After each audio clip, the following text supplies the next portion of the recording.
You, how's that? Yes. All right, come on. We got the technical difficulty squared away. Once again, we'll try it again. Welcome, everybody. Hopefully everybody's doing well, and their family's doing well, right? That's the most important thing. And you're doing well, and hopefully you had a nice holiday. We're going to begin tonight's festivities on the City Council Committee on Finance. We're going to begin this meeting. It's Wednesday, December 2nd, 2020. Madam Clerk, could you please call the roll? Chairman Igliosi. Present, please. Vice Chairwoman Ryan. Present. Councilwoman Castillo. Councilman Anthony. Present. Councilman Taylor. Here. We have 4 present and 1 absent. We have a quorum. Thank you, Madam Clerk. Let the record reflect that City Solicitor Kenny Cheverini is present. The Internal Auditor Gina Costa is present. Special Consultant to the Senior Advisors of Seniors of the City Council and Treasurer Jimmy Lombardi is present. Do I see any council members? I don't see any council members at this time. Also, I want to thank once again the clerk and the clerk staff for continuing to do a great job conducting these meetings, so thank you. So we're going to move through this agenda real quick. First, I'd like to entertain a motion to continue items 1, 2, and 3 to the next meeting. So moved. Vice Chair makes that motion. Second by Councilwoman Anthony. I think Councilwoman Anthony's muted, Mr. Clerk. I can see her. I want to make sure she's not. Okay, good. All right, great. Okay, discussion. All in favor? Aye. Aye. Thank you all. Then we're going to jump to the docket to a motion to. Where is it? Oh, the motion to continue item number 8. Do I entertain that at this time? So moved. Second. Vice Chair, second by Councilwoman Anthony. Discussion. All in favor? Aye. Aye. Thank you. Motion carries. Next, let's go to the top of the thing. Can we go to item number 4, Madam Clerk? Resolution authorizing.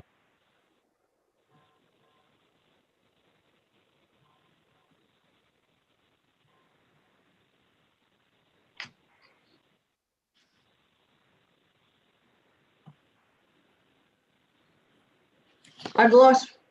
I can't hear a thing. I've lost volume. I can't hear anything. Nothing at all. Well, I hear everyone else. I just didn't. Your chair. Can you hear me now, Madam Yes. Councilwoman? Yes, I can. Thank you all. Who do we have on this matter?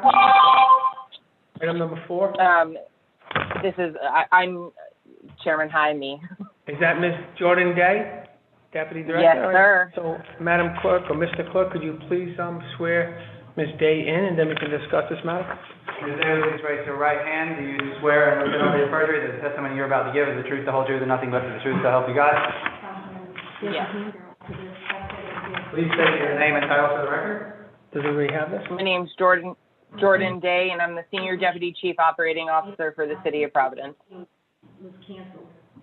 So this is the first time that we'll be entering. All right, so we, before we begin this item, we actually have an item to enter into the record for item number 4, but I don't know if Madam Clerk, did you have it on time to give it to the committee members and to the public? Mr. Clerk? I can publish that. What is that item? I can put it up for you. So this item here, Okay. let's just add it. That was the piggyback. Is that full? Do you have it, Mr. Clerk? But I think you put it in there, Sean. It's not on my phone, but if it's in the folder, I can have it up there in 2 minutes. Okay, so let's do this thing first. I know, committee members, you don't have it in front of you. We're going to add this item from Brenda Almonte, Ms. Day, in the financial approval. It's a document addressed to the mayor, requesting approval to piggyback MPA 430CR with the Downs Construction Company. And it looks like it talks about the RFP and what they did. Mr. Clerk, is able to see it? Chairman. They will in 1 minute. Okay, so what we'll do is... Sorry, sir, just a point of clarification. That was supposed to be a sub for the award letter that was previously submitted. So we amended the account number and there was an error on one of the lines. So just making sure that is noted there. Okay, so then we have, so Right. I have to wait for the clerk to be able to, show it to all the committee members first. Apologies, I sent that to the clerk, I believe, last Tuesday, ahead of the meeting that got postponed last week. So, Okay. my apologies. No problem. Mr. Cook, do you have it? Yes. All right. Do my committee members see it? That's, No, they won't see it. I have Alright. it, I just don't have it. they have to see it, okay? And what will you be calling this exhibit? Looks like it's a substitution for the award letter that's actually in item number 4. So a substitution of the September 3rd, 2020 letter, and it's a substitution for that letter. So I have to wait until all the committee members can see it. And I'll ask the internal audit treasurer, have you seen the letter? I have Mr. not, Treasurer? I have not, but let me, Mr. Chairman, may I just make a comment? Sure, go ahead. I haven't seen the letter, but is it a change of what was voted on by the Board of Contract and Supply? If so, I would ask that it go back to the Board of Contract and Supply if this committee so chooses to pass it. Just for ratification, I guess, the auditor seems to have her hand raised. I apologize. Jim, I have reviewed it. There is no, there's no change to the amount. My apologies. There's no change to the amount, or to the vendor. There was a correction in a line item and you changed the account number. So you changed the funding source from what to what, Jordan, please? It was Okay, from, Wait one second. Before we have a Okay. Mr. Clerk, do you have the letter available for the committee members? I do. Okay. Can my committee members see the letter? Let's do that first. Where would we find it? Mr. Clerk, can you help the committee members? So as we can substitute it, then we can talk about it.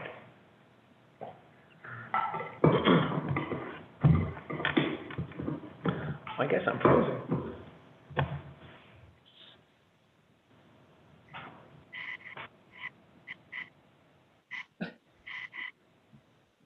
Got it.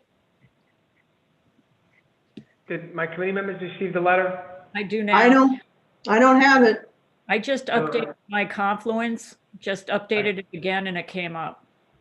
Again, you will find it at this website that's posted on the agenda. It will have both the document that the chairman is speaking about at this moment, as well as some other documents that may be needed later on this evening. So can the other members see the letter? Got it. Councilman, Got it. all right. Councilman Thank you Taylor? for the assist, Councilwoman. Yeah, I got it. Councilman Taylor, do you see it? Yep. Okay, great, all right. So let's do this first. Why don't we do why don't we bring this up first? Before we substitute it, we'll have Ms. Day explain it. So what I'll do is first is make a motion to substitute looks like an award letter that's in item number 4 for this proposed, new letter. Can I have a motion to that effect? So moved. Have a second? Second. Okay, now discussion. Ms. Day, can you please explain the difference between the two letters? The internal order, can you follow up with that? And also let the record reflect that Ernie Almonte, our advisor, is also present. Ms. Day, can you explain the two differences? Or what's going yes, on? of course. So, the main issue that was pointed out, or main error that was identified, was that there was a typo regarding the final award amount. So I just corrected that. It's the last sentence. And we updated the account code because previously it was associated with a different bond. And this account, which I believe Larry Mancini, as he's the CFO, would be able to speak more to the account, but that account is the account that we receive all of our capital funds from the state. And so this account is the most suitable account for these expenses to be tracked and financed. And that's where all of our bond money will go when we do end up borrowing, as far as I understood. I don't know if the CFO would like to add to that because he did consult on this letter. CFO, would you like to add on this? Mr. Clerk, could you please swear in the CFO, please? Mr. Chief Financial Officer, could you please raise your right hand and swear under penalty of perjury that the testimony you're about to give is the truth, the whole truth, and nothing but the truth, so help you God? I do. Lawrence J. Mancini, Chief Financial Officer, City of Providence. Good evening, Mr. Chairman, members of the committee.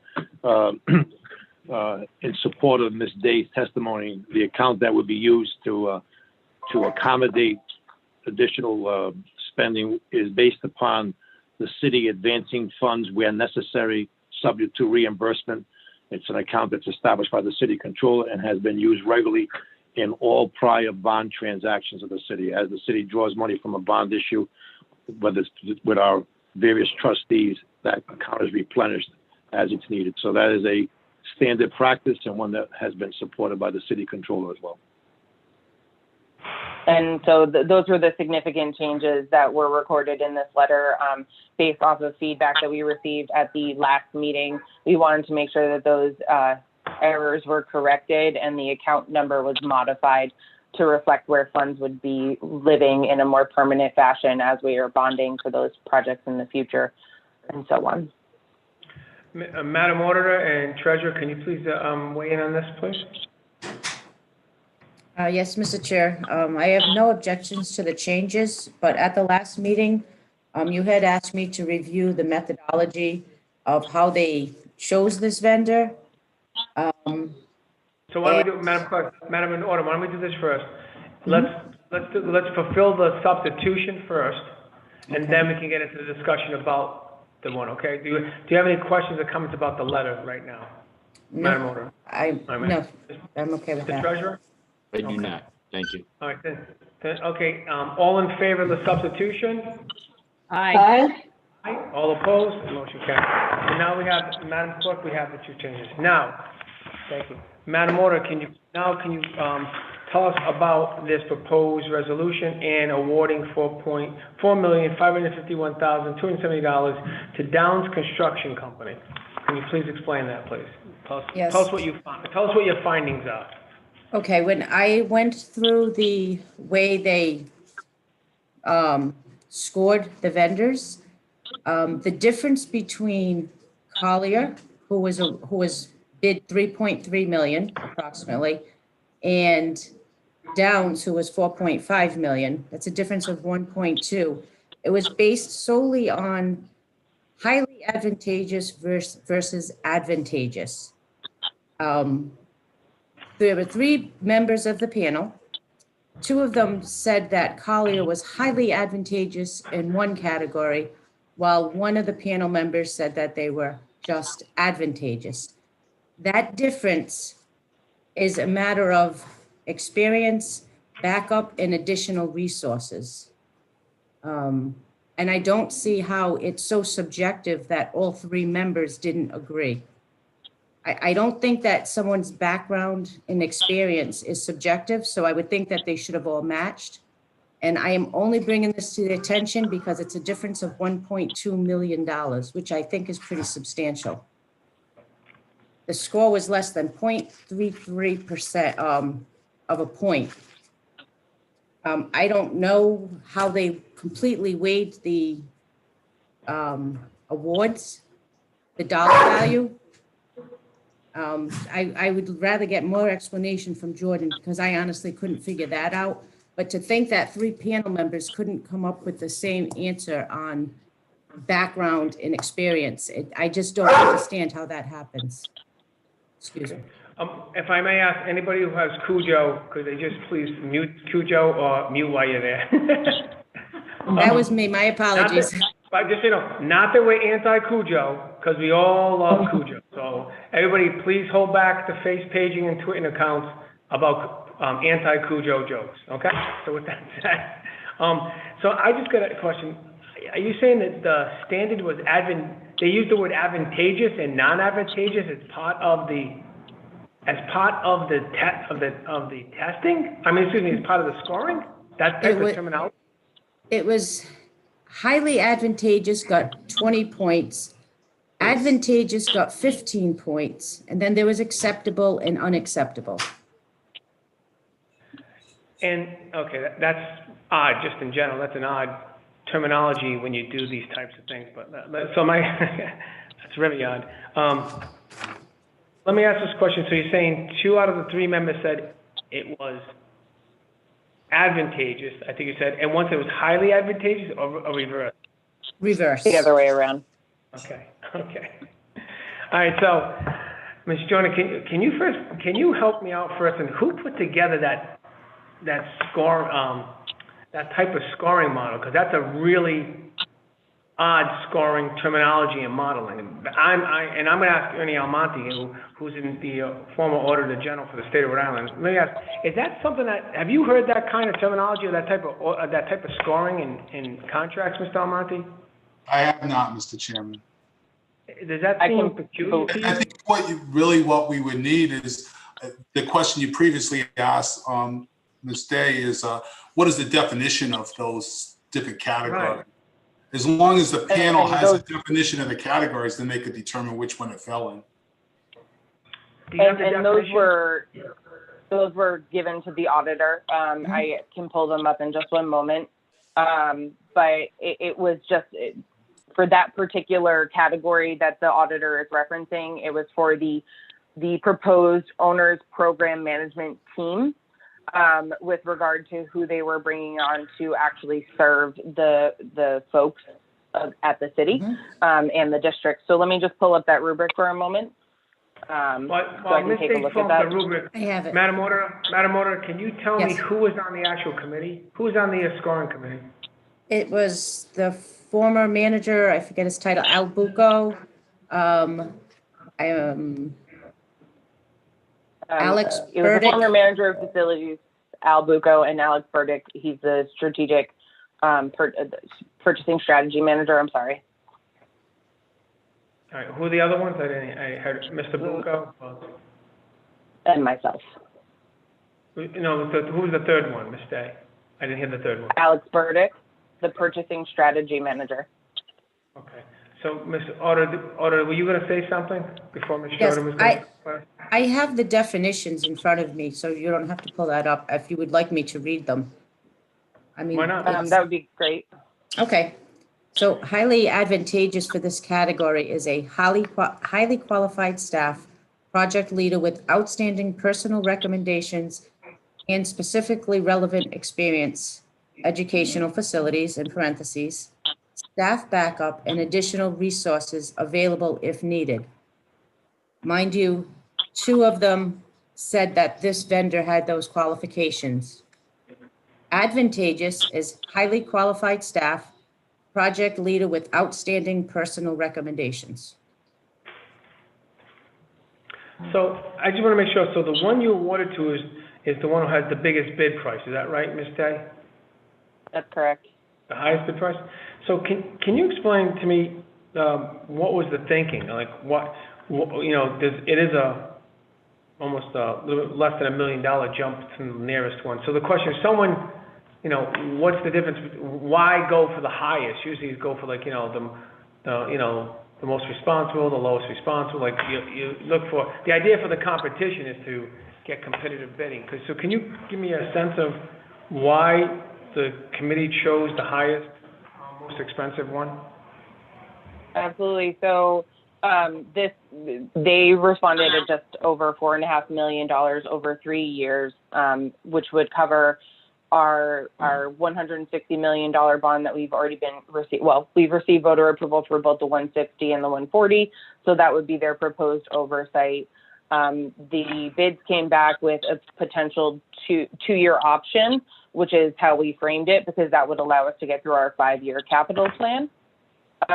What you're seeing as a fee is roughly 1.5% of the total cost of the capital plan, and industry standard is about 2% for these types of projects. So there are other firms that come back higher. I understand that they came back at the highest for our response, but just noting that they are below industry standard across the board. The regulations that we are required to follow cap our soft costs at 20%, meaning that we still have 18.5% for design fees, construction management, testing, commissioning agents, any other tools that we may need, including educational planners. And so those things are still resources that we would have at our available. But the other thing is that this team came with both the staff that had pre-construction preparation, could support in cost estimation. They would provide long-term savings from the get-go, that this investment up front would, and I say hopefully because I don't know what would come in the future, but hopefully prohibit us from unnecessary additional expenses down the line. So a much more robust and complicated, not complicated because that's not accurate, but a much more robust team would allow us to have a much more comprehensive immediate response. And so by working with them to find as many cost savings as possible and utilizing the team that they had put together, we can potentially see additional cost savings down the line. They have a team that's large enough to take on management of multiple construction management contracts or general contractors. So they would be able to oversee projects on a much more dedicated basis as an extension of the city's team. And this was, I believe, the largest team that we were presented with, which is the reason why the cost is as high. So I would say, like, in this moment, the number of team members does directly reflect in the cost that we are seeing. Just as explaining a little bit more about the other bidders, the two lowest bidders received 50 points or less out of a possible 70 qualitative points, so that's why they weren't considered. But the other two bidders, they did provide thoughtful responses, but I want to just further emphasize that the team that we got here was just much more comprehensive and was allowing us to, from the way I saw it at least, I'm the one outlier that the auditor is referencing in the score sheet, so I can give you my rationale, I guess, for my specific score and what that means. But I also received critical feedback through recommendations and references regarding project managers, and I felt that the project manager specifically that was assigned through the Downs Construction Company response, that person and that team, they were much more suited to the city of Providence's needs. So I want to further emphasize that this contract will also be eligible for up to 91% reimbursement, meaning that the city will only be paying 9% of the overall cost. So I just want to emphasize that they're helping, the goal is to have these folks help us achieve that 91%. And so they will also be eligible for that 91% reimbursement rate, which is not standard across the board. You all know that we typically range anywhere between 80 to 85, depending on the year for reimbursement. Two bidders presented teams that consisted of 3 people or less, and that was not substantive enough for us to be able to address the type of plan that we are moving forward on. I want to just touch on 2 more things, that they are utilizing 2 subcontractors. We previously worked with Coast and Harbor on the city side, but they are subbing with Coast and Harbor for clerks of the works. And they have another organization called Dockcord for pre-construction management. I want to emphasize that when we were looking at the city team and attempting to determine a good fit for the city, Downs seemed best suited to support our current project management structure and also our gaps. I think you all know that I am not a construction expert, but this work is part of my portfolio. And so when looking at the teams and looking at the project managers, another area that we wanted to look at is the OPM's experience in dealing in construction. And so the specific project manager that we were assigned had background in construction, that they would be able to read through some of the more complicated matters and work with me to adequately address the issues as they come up along the way. So I just was wondering, Ms. Day, the other companies themselves, were they local Rhode Island companies? They both have local offices, but they are larger firms.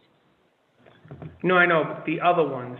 What I'm saying is, Two low bidders? Yeah, the other bidders, are they, I believe Downs is going to open up an office in response to receiving this bid. Correct. So my question to you is, they don't have any local office right now. If they do get the bid, they will open. My question is, any of the contractors that, all the lower bids, are they local? Are they Rhode Island companies? There was two things. I believe that Downs has an office in Charlestown, Rhode Island. So I do believe that they have an office in Rhode Island already, just not in Providence. So they would open up an office in Providence to be near us. Obviously, COVID things are a little bit different now. I know that. That's not you not answering my question. My question is, Downs is a Connecticut company, okay? The other companies, are they Rhode Island companies, Connecticut companies, California companies, Massachusetts companies? What are they? Do you see what I'm I know that, yes, I understand your question. We always talk about hiring Providence first, Rhode Island second, and then go outside, right? It's a $4.5 million contract you're looking to give. My question is, that's also some part of what we should be thinking about, right? Because we want to make sure this money goes back into Rhode Island, or in particular Providence's economy, right? So my question is, I'm going to ask again, do any of these companies with Collier's, STV, Peregrine, Jacobs, are any of them Rhode Island companies or been in Rhode Island for a long time and employ Rhode Islanders, and in particular Providence people? How's that? I believe they all have some Providence representation outside of STV, as far as I'm aware. Okay, so we're not. So I mean, but their submitted bid would explain what they are, right? I mean, they would have said that, because Downs Company is a Connecticut company that does basically exclusive work in Connecticut. Hasn't done much work, if any, in Rhode Island that I'm aware of, per their own portfolio. So they're currently working in Newport as one of the other areas, and I believe that they're potentially, yes, and I believe they're potentially under contract in some other cities and towns, but I wouldn't be able to speak to their business. I can speak to their relationship with the city of Providence, and I do know for a fact that they are currently working in Newport.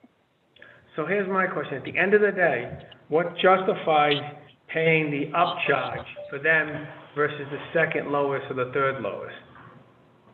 That's really the question. I think we're going to see a cost savings in the long run on project management due to their level of expertise that I don't think we would have seen from other program managers. I don't want to disparage anyone in a public forum, so I will say what I do know is that there are issues with some of the other project managers' projects that they're overseeing in other cities and towns that are significant issues.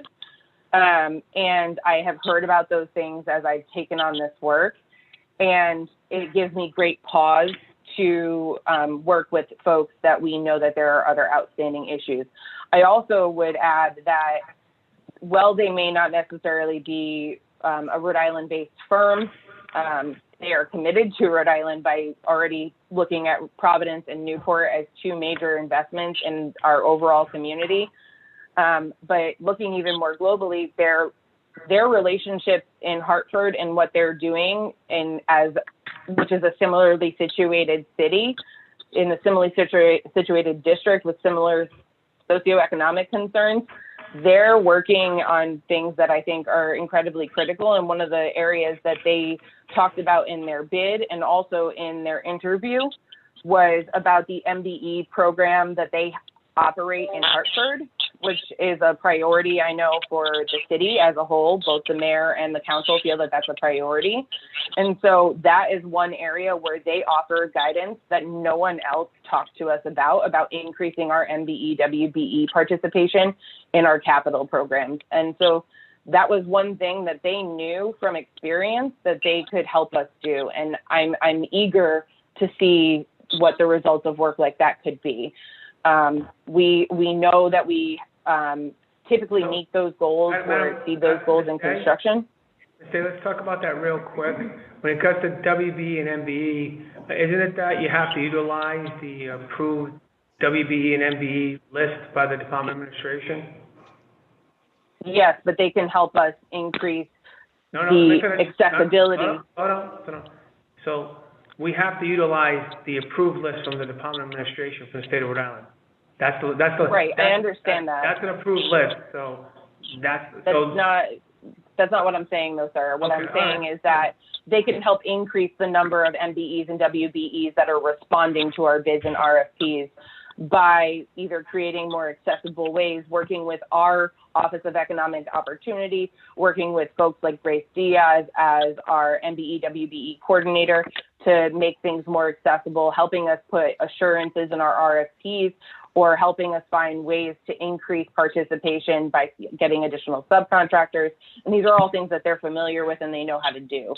And so they were the only ones who talked about that strategy, and that was important to me. Thank you.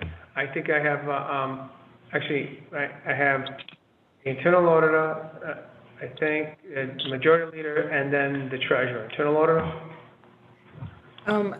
It's good that they want to do these things for MBE, WBE, but if it's not part of the specifications originally, then it doesn't matter. You can't choose them because they have a better method. It has to be part of the specifications. It cannot be subjective. My whole opinion with this is that 2 out of 3 of the panelists said that they were highly advantageous. 1 did not. That portion, and you made that not subjective. I just don't know how it became subjective. And that's just my opinion, and that's all that I have right now. Vice Chair, Majority Leader, Ryan? Yes, I'm questioning, did WBE and MBE be considered in the scoring? Was that a component of the scoring of this bid? Just the organization? It was not. The 3 categories were quality of response, project approach, and proposed OPM team. Okay, so are any of the, I know that the chairman mentioned the physical location of the businesses, but are any located in Providence that responded? I believe. And if so, which ones? I believe 2. Peregrine has a Providence office and is Providence-based. Colliers International is right down the street from City Hall. And I'm not sure about where Jacob's location is in Providence. Off the top of my head, they may be in Providence. Of the Providence respondents, what was the rank? Where did they rank? Colliers was second. Colliers was second. FTD, correct. And Peregrine was, they were, I would say, first overall when you look at the scoring, because they had the lowest score, so they received the most points, but qualitatively they received 50 out of 70 possible points.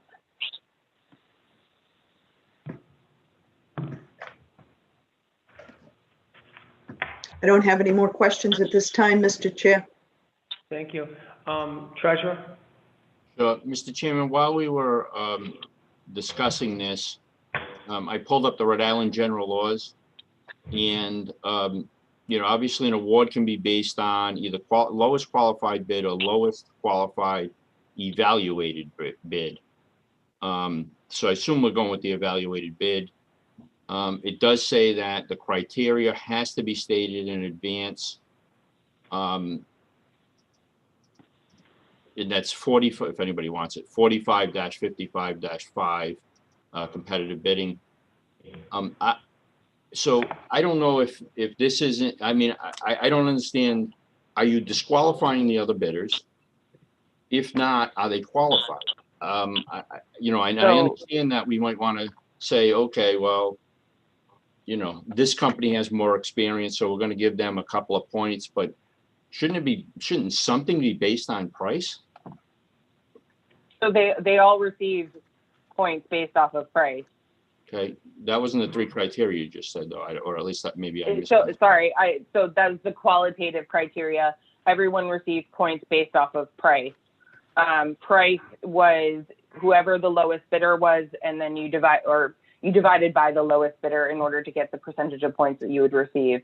So as an example, for points for over the 3 years, Peregrine received 30 points because they were the lowest bidder. The second lowest bidder received 15 points. The third lowest bidder received 11, and then the other received 9 and 8, respectively. And that was stated in the original bid? They knew about it? It was in the rubric. in the rubric which that was was issued as an addendum to all bidders. before they bid. Correct. And I would say the two lowest bidders, if you were to tell me that they shouldn't be disqualified based off of the size of the teams that they provided, which were not comprehensive and did not address our needs, then that's fine. But I would argue that based off of the RFP, they did not meet our needs. And we provided options for what they were going to provide, but one firm offered us 1.5 people, which is not sufficient for the needs of our program. And the other, I believe, only offered 2 people. All other firms responded with teams that were larger, 5 people or larger. So by no means would I say that you go to the lowest bidder no matter what, but I would just say that the criteria of the amount should be a big factor, and that there should be maybe some other factors involved, as you mentioned, teams and different things. I just, I've always gone from the place as the lowest qualified bidder, and qualified means that they have to have maybe a big enough team to do it, and those type of issues. So that's the only thing I'm raising. Treasurer, I hear you, and I understand where you're coming from. I guess for me, when I'm looking at these factors, and I want to point to a comment the auditor made, as well as the treasurer, and being respectful of your thoughts and opinions, and I understand where you're coming from. But some of these things, I think, are part of the project approach and proposed OPM team, which is how I see them falling into those rubrics. And they were discussed amongst the whole team. And I guess I'm not going to force anyone to score anyone a certain way, because that would be inappropriate. And so we scored the way we did because we interpreted the information a certain way. I will say, like, this rubric, I worked on editing it in order to make it work for our purposes. I think that it met our needs, and I think it helps us weigh the appropriateness of each bid. But I'm just trying to be clear that by looking at the teams, by looking at the proposed structures, by looking at what industry standards are, I do think that we are not making an overly aggressive investment in this service right now in order to help us in the long run. All set. Okay. Councilwoman Anthony? Councilwoman, you're muted. Thank you. Thank you. I was just clarifying how much in the school's capital improvement program, how much money are they, what's the amount of money being spent on the projects they'll be overseeing? So it'll be a $300 million scope of work that they are helping implement. Okay. And the qualitative criteria again were? Quality of response, project approach, and proposed OPM teams. Okay. Okay. And is there a requirement? I know we prefer that we give our Rhode Island companies the money, the work, if we can. Is there a requirement that they be given awarded to Rhode Island companies? No. So we asked that if they were not Rhode Island or Providence based, that they open up an office in Providence. That was part of our bid response. Okay. Or our RFP. Sorry, my apologies. Well, 1 second, just to clarify, isn't there actually a city ordinance that talks about Providence when we do our bidding process? We don't have that anymore? I'm not aware of anything. I'm not a purchasing expert. Maybe the treasurer or the auditor may be able to clarify. There is by Providence, and it is in all the TSA ordinances. Right. There's a by Providence actually ordinance in general, but we'll put that aside. I just was wondering. Councilman Anthony, I just chimed in. Councilman Anthony, you have the mic. I apologize. I'm just no curious. problem. I guess I was just saying, I think that Ms. Day, you've done an excellent job of explaining your evaluation of the bidders, and this is a lot of money, and I believe we do need a responsive team and someone that we can count on. So I am quite convinced, I think that you did your due diligence in figuring this out. I mean, I understand it's expensive. We have a lot of money at stake here, and we know what happens when there are delays on projects. You know, if you don't have the people that you need to have right when you need to have them. And I certainly value the fact that you've done a very thorough analysis of the number of people, the team needs you're going to need. I mean, I see that you've done a very careful analysis here. And so I just am saying that because I've been very impressed with your thoroughness here. Thank you. Thank you, Councilor Anthony. I just want to acknowledge that it wasn't just me, and that I did this with other folks by my side, and we reviewed this together as a team. I understand that folks may be concerned about making such a significant investment, knowing that this is quite a large sum of money. I understand that, and we're in unprecedented times. It's like a common saying, right? But I think that by making this, I keep on saying it, but I think by making this investment up front, we'll identify long-term savings or be able to execute more work over time than we had anticipated previously. Thank you. Vice Chair Ryan? Thank you, Mr. Chair. I think this is a considerable amount over the second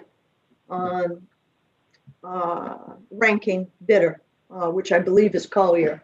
And I am concerned. I think I heard Jordan Day say that she manipulated the scoring grid quite a bit. And maybe I misheard that.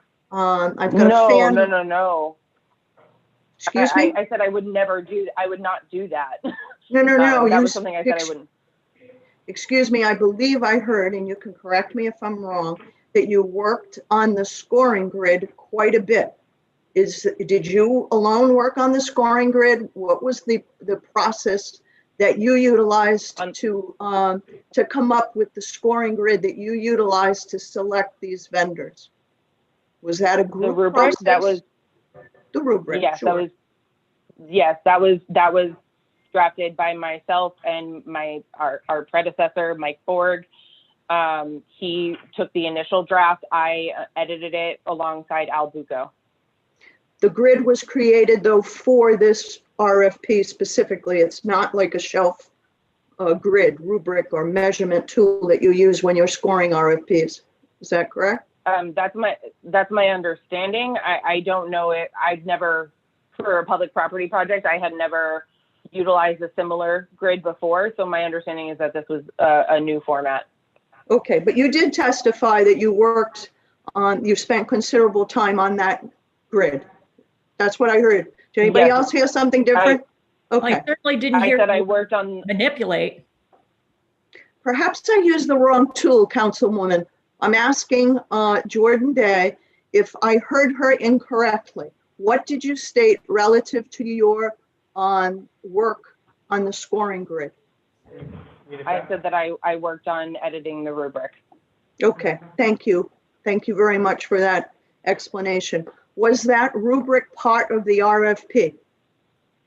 It was issued as an addendum to the RFP. Okay, so everybody was aware of how they were going to be scored. Okay, and you've also testified that WBE, Minority Business Enterprises was not ever considered in selecting. This is a lot of money. This is a big contract that wasn't included in your scoring sheet. It was not included in the rubric itself. Okay, is that not included in any other RFPs that we go out to bid on? Is that standard? I thought it was a standard request, and I'm surprised it wasn't. Rubrics are not a requirement. The Minority Business Enterprise. There is a requirement to report participation, but there is not a requirement to have an MBE or WBE under contract. The auditor would be able to clarify in addition, or maybe the treasurer. Okay. Thank you for answering. I didn't mean to upset the apple cart with you, Jordan. I just missed, I wanted to make sure I understood your involvement with the scoring sheet and when that was prepared, but I'm happy to know that it was a group initiative and that grid actually was included in the RFP. So thank you very much for clarifying that. No I have no problem. I further apologize questions. for any confusion. No problem. Thank you. Thank you, Mr. Thank you. Chair. Thank you, Vice Chair. Councilman Chief Taylor? Yes, I had a question. When was this bid, I'm trying to figure it out. When was this bid, not awarded, but when was it put out? Because I see a bunch of believe it dates was, here. Was it May of I'm 19? sorry. No, I'm not sure what document you're looking at with dates. But no, it was, I believe it went out to bid through the MPA. I believe it was April. I guess my question would be, since some of the people that have, you've mentioned aren't here anymore, and there's obviously questions about why we're going with a high bidder instead of a low bidder, is it best to put it, can we put it back out to bid again? Because you're saying, That would in other words, severely impact the timeline. well, we have a new So- director of public property. The deputy director's gone. Mike Ford's gone. I mean, personally, I'd like to see it go out to bid again and see what comes back again with the current people that we have. Because as it is right now, I can tell you right now, I'm going to vote against it. So, Chairman, I'm sorry. offering an alternative. Councilman, I guess so there's two things. Al Bucco was here when we submitted the letter, and also when we first came before finance to present on it. Right, but he was against it, correct? He was one of the ones that had the problem with the language. He didn't have a problem with language. He Councilwoman scored Anthony, differently. do you have a problem? Councilwoman Anthony, is there a problem? Because I'm talking to Jordan Day and you seem to be answering my questions. So, or making a lot of faith. I am remarks doing or something, nothing so I don't know. I am doing nothing to interrupt you. Okay, well, I saw you say what, so I didn't know. I thought I maybe had I said nothing. You didn't say what? Okay, No. okay. I'm sorry, Jordan. So I just there's some things I want to clarify. So I want to Brenda has been briefed on this entire process and been brought up to speed. I know she's not here with us today, but she's been brought up to speed. I, for the most part, am the person who oversees the school capital work. And I do so in coordination with public property, and they are my partner in that work. Those responsibilities, when Mike Ford left, were divided, and I took over those responsibilities.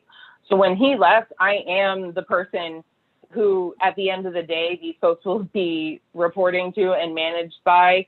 And so I understand your points of concern, but I would make note that I can't control that team members left throughout this process.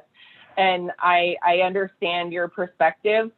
I know that Al scored, and I'll look at the Downs Construction Company and I can look at his score, but he responded with highly advantageous for their OPM team, for Downs Construction Company. They received perfect scores from our entire team. And so I say with the utmost amount of respect that I hear you and I understand where you're coming from, but I think I'm being put in a really difficult position because a team member opted to leave, and I have no control over that. And so I hear your concern, but I also want to further emphasize that at the end of the day, they're working with me, and that I am going to be the consistent part of this. And not that I am the only one whose opinion matters. But I would just ask that you take that into consideration as a factor, that I couldn't have controlled Al leaving. I couldn't have stopped that. And that's not necessarily something that I think should be held against us as a scoring team. No, I'm not saying that. What I'm saying is that obviously they're the highest bidder. they're not from Rhode Island. And also, Al, and I believe Alex, had an issue with the language that I'm hearing. You were the other side, but those two were something, whatever the internal auditor was talking about with the language. No, I don't think that, maybe I'm misunderstanding, and maybe the auditor can clarify, but there was a difference of opinion on Collier's award, and I was the one who scored lower on Collier's. We all scored the exact same on Downs Construction Company.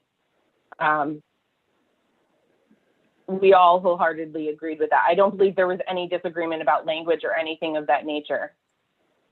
Okay, thank you.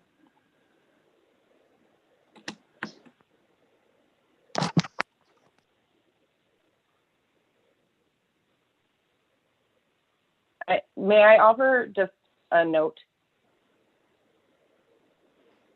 That's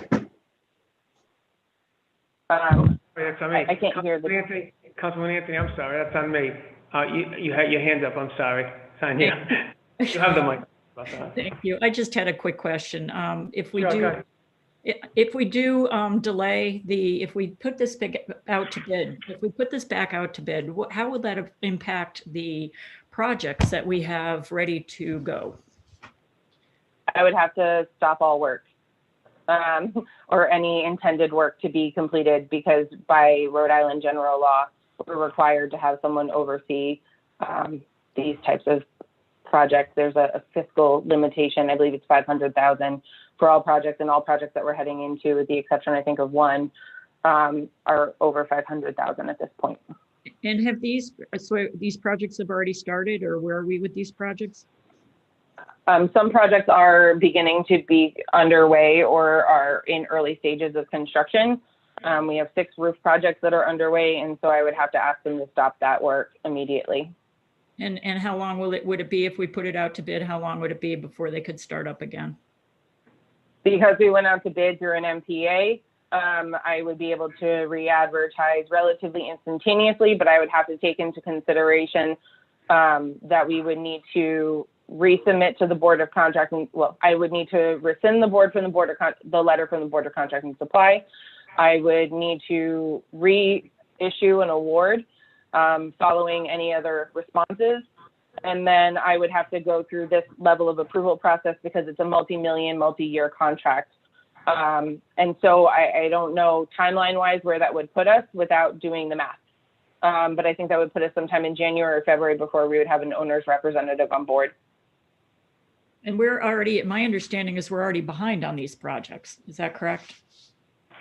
I would not say behind. That's a phrase I run away from. But I would say that because of the conversations that have been ongoing with RIDE and trying to make sure that we are collaborative, we took a critical eye at our work, and we decided that it was in our best interest to work together and be collaborative and make sure that we were putting a plan together that addressed the needs of the turnaround. And so that plan was solidified in June. We worked very hard with RIDE to be able to make some of the changes that we've worked on. The amendment to our plan was approved in October.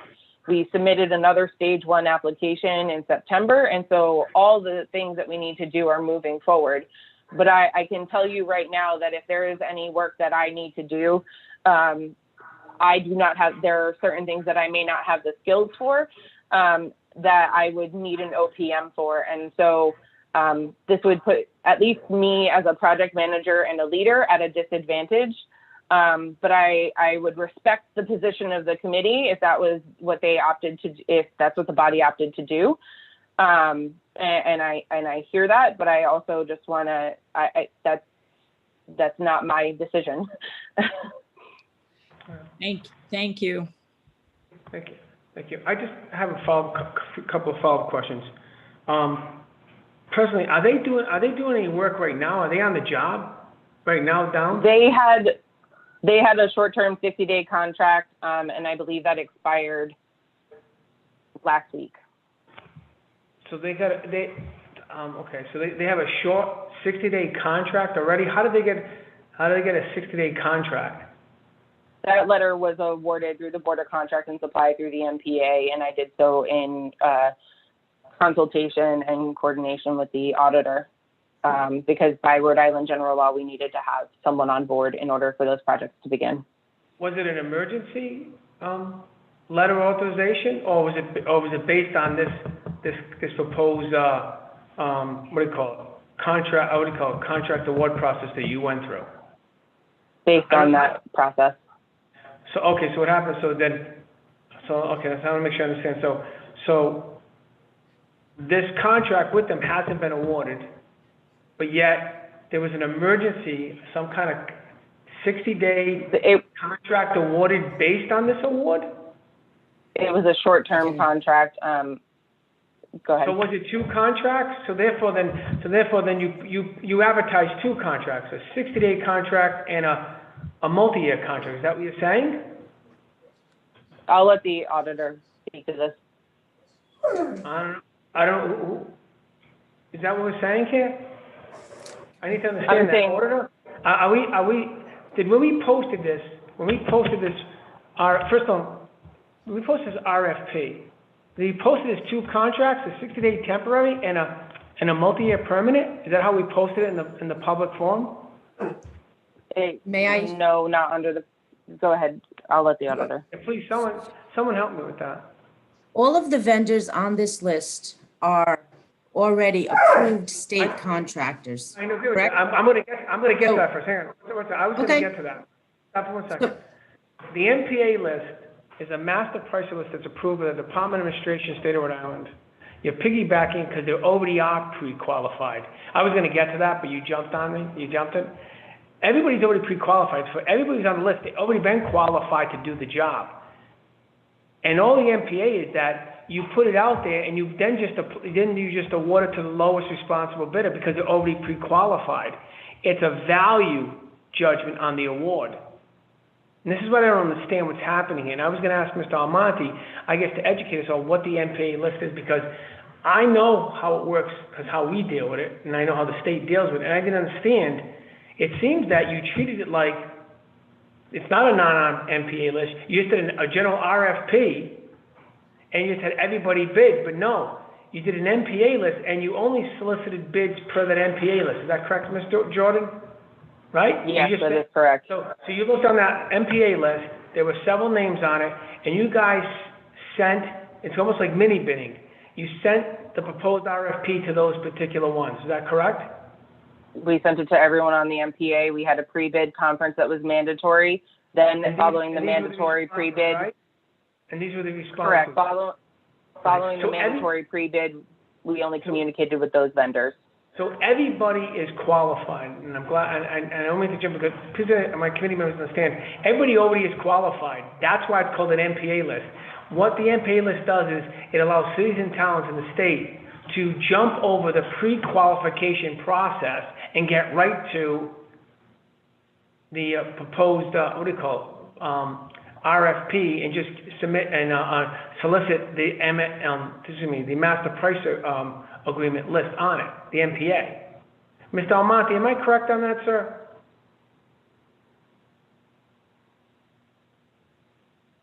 He needs to be Mr. Chairman, yeah, it took me a second to get that mute off. Am I correct? You are correct. I mean, I always looked at it as if you're on that master purchase agreement, you are pre-qualified. I wouldn't use that as a factor. I would look at the other things.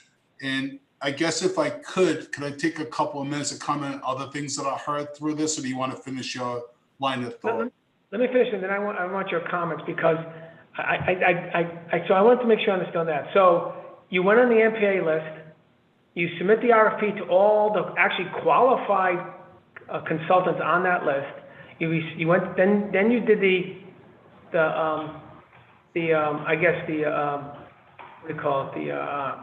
pre-award or pre-opening conference, right? And then you opened them, right? So, and then, although Downs has not been officially awarded on the big contract, the city then unilaterally chose to do a 60-day temporary contract with Downs through a process which I went to see the the Auditor General to explain that. I don't know how you can do that. That seems to me odd. So that's one question I'd like to have answered, because that's a really odd scenario. If it's SOP, so be it. I never heard of that. The other thing is, I think what Councilman Chief Taylor was talking about, and I think what it is, when I look at the notice of contract and purchase agreement, Ms. Day, that's in the document itself that's submitted, I think why the chief was saying, when does this become effective? Because when you read it, it says the effective period is May 15, 2019 to June 30th, 2022. The approved PO date was May 28, 2019. That's why I think the chief was asking, was this done in 2019? And then it goes on, I think that's what's confusing everybody. And then it says the contract term is from 5/15/2018 to 6/30/2022.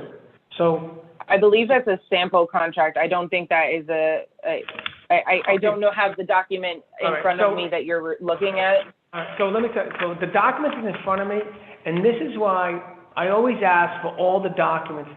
This is now an official document that your department submitted as approval, and this is what the public has. This is not something that was brought up. This is your document you submitted. So if it's the incorrect document, it's just simply a sample thrown on the back with Downs Construction Company's name in it, and has the NPA list and has all the vital, and saying this is not the right document, then this is going to be cleaned up correctly, because now the actual official record is all incorrect. That's concerning. The second thing is, I want to make sure I understand. You said early construction has already happened. So there are actual construction projects going on right now, and are you saying they're not going on now because Downs has been in that 60-day temporary limbo, or these contracts were already moving forward prior to Downs coming on in this temporary 60-day contract? When did those early contracts begin that you're claiming? When did those start? Those are contracted under work with Gilbane, and so they received authorization on those projects over the summer from me to begin the initial phasing and testing. We received conceptual design approval. So those contracts aren't stopping. Those contracts are already happening, and you don't even have an owner's rep on those projects. That's what you're saying? What I'm saying is that through the 60-day short-term contract that we've had in place, they have been serving as the owner's rep on those, and I would need to consult with RIDE what would transpire should they stop serving in that, when they stop serving in that capacity. All right, so based off of this conversation. Well, that's something that's very peculiar. So I'm going to go back to Mr. I know I kind of cut the internal order off, but internal order, could you were about to say something. Should I go to Mr. Almonte or go back to you? No, go to Mr. Almonte, please. Mr. Almonte, can you just, before you go into your comments, can you explain to me, what is this? This is new to me, this idea that before a contract's awarded, you can enter into a temporary 60-day contract before the contract's awarded. When did that happen? Is that something new in the state purchasing laws? Because if there is, I'd like to know about it, because it's something I guess we deal with billion-dollar projects up where I am. If that's something we can do, I guess we'll work on that end too, but I never heard of that. Can you explain to me, how did the city of Providence enter into a 60-day temporary contract based on the theory that it may or may not enter into a final contract with the same company for the longer bid? How exactly did that play out? Can you help me with that, sir? Mr. Chairman, I would say for the group, don't take this as a positive or negative, but I don't know how that took place, and I don't have the facts as to why. But it leads to questions for me. The question leads to me is a couple. Did it lead to an economic disadvantage to the other bidders on the job because they're already working on it, number one? And number two, was that done prior to voting and giving credit to each of the people, because maybe it was undue influence because you were working with them already that gave them that advantage? So they're the two questions that popped in my mind. The other comments I have unrelated, but I want to answer your question first. Again, I want to take it as a positive and negative. I come from a questioning mind all the time. That's my background, and that's what I look at when I hear this. It's like, I wonder if they got an advantage from doing this, and would it be a disadvantage to pick another firm because they already started? And did it happen before the scoring because it may have had undue influence on the score? So, The answer is Ms. no, that it didn't happen before scoring, that both letters were submitted at the exact same time. Okay, thank you. And again, just I out of will, ignorance, I didn't know the answer. The RFP say that understood. a 60-day temporary contract? So I would like to have the auditor, because I worked with her in working on this. I'd like to have her help me answer this question, Okay. if that's okay. I'll have the treasurer, then the auditor. Mr. Treasurer, and then, or who wants to speak first, the auditor or the treasurer? So I'll try to answer it. I did not work on it, but I'll try to answer this question. My assumption would be that Ms. Day presented to the Board of Contract and Supply a request through the MPA for a 60-day contract. By doing so, she covers the bidding process and it's covered through the MPA for a period of time. I probably voted for it, so that's what if I recall how I thought it through. So I think it's a valid bid, not discounting what Mr. Almonte said. I don't know what happened prior, but just looking at that one situation, if you say that there's an MPA, that, as you mentioned, Mr. Chairman, there's already a price, there's already a qualified contractor, and we can piggyback off that. It goes to the Board of Contract and Supply. I'll generally vote for that if I don't have any further questions. Auditor, can you enlighten us, please? And that's exactly how it was presented. As an MPA, it's already a state-approved contractor. So, excuse me, they were doing it short-term. So, and that is how it went awarded, and it was voted on by the board. It didn't exceed 500,000. It didn't meet any of the criteria to refer it to council, knowing that they still had it out to bid in a separate letter. Oh, so in the letter, it said that they still had it out to bid for the full contract? That we were getting the approval on the award. So let me ask this question, and Mr. Almonte and you folks can answer this. My question is that even if you were going to do a 60-day contract and use the MPA, that process has to stand alone for that 60-day contract.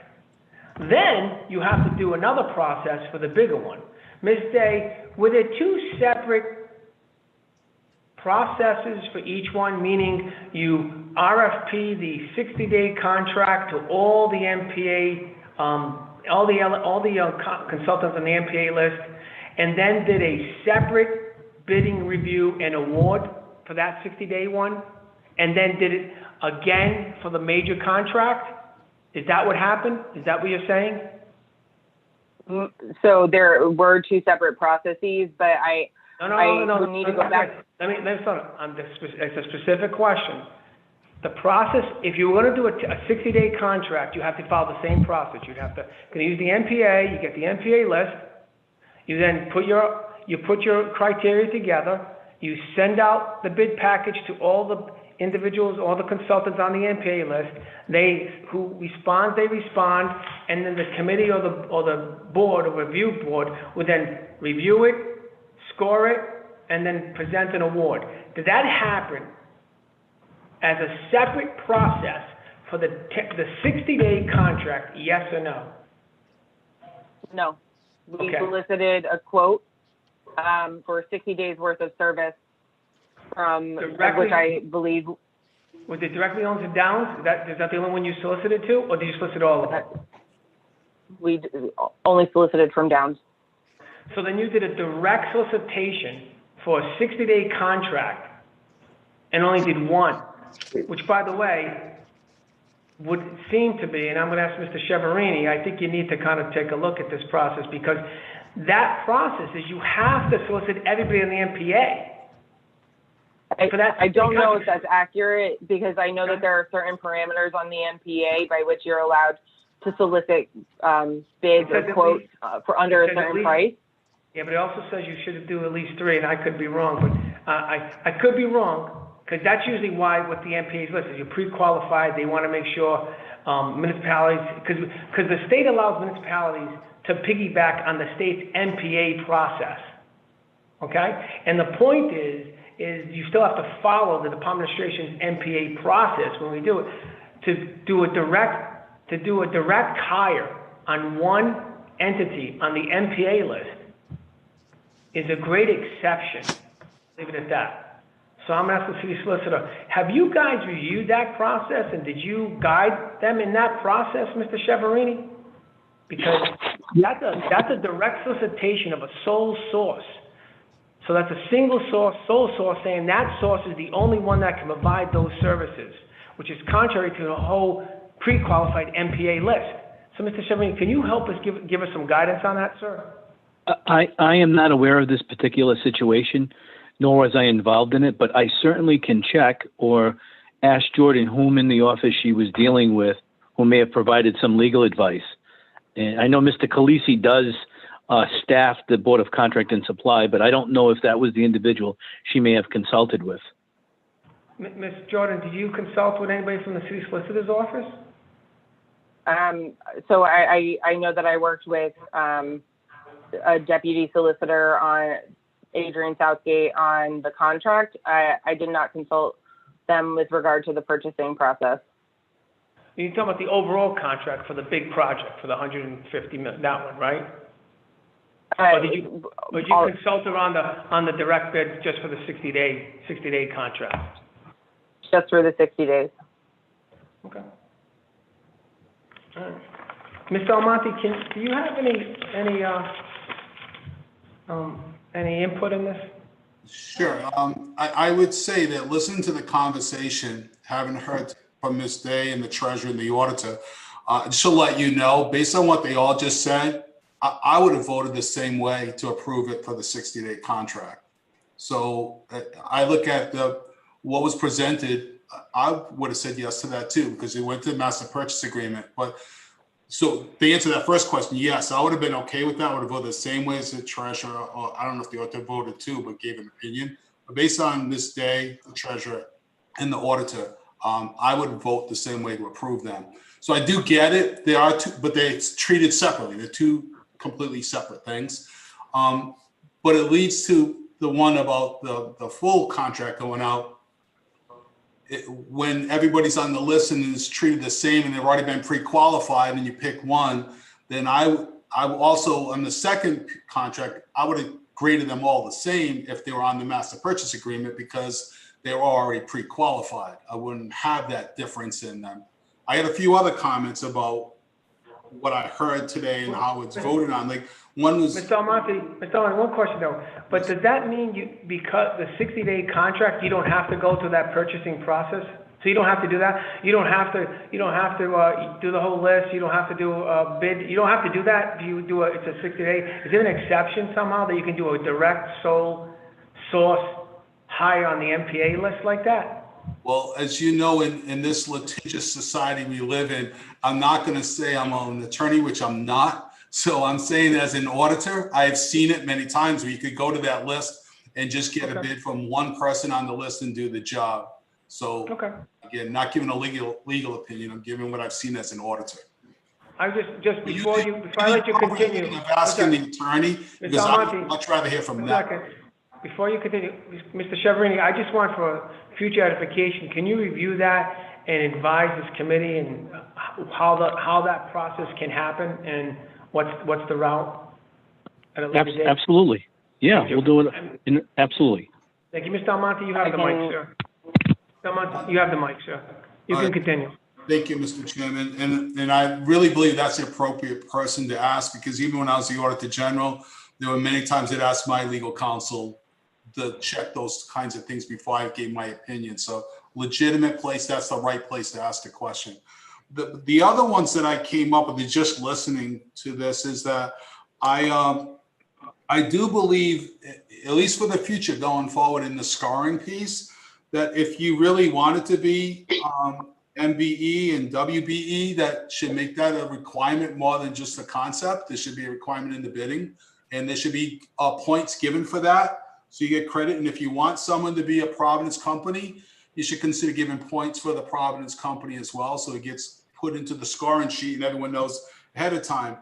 But two questions I have for you, Ms. Day, and they're not fastballs. I think they're pretty easy questions. But the first one is, I hear it all the time. I heard it throughout my whole career, is that we talk to vendors about having a Providence presence, but no one really defines what that is. If you win this contract, you'll have a Providence presence. I mean, I lease a mailbox in Providence, or I lease an office, so I hire 20 people. So I think somewhere along the line, if you all go forward with this, is defining what that is and holding them accountable about what you really want them to achieve. So it's more a comment than a question.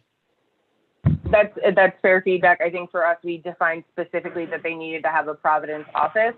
I don't think we put obligations around their staffing, because their office a lot of their work is out of the office and doing inspections. So they may be in the city, but not in the office as part of their work. They do inspect sites. And so I would be mindful of that, but we did require that they would have to open a Providence office. Okay.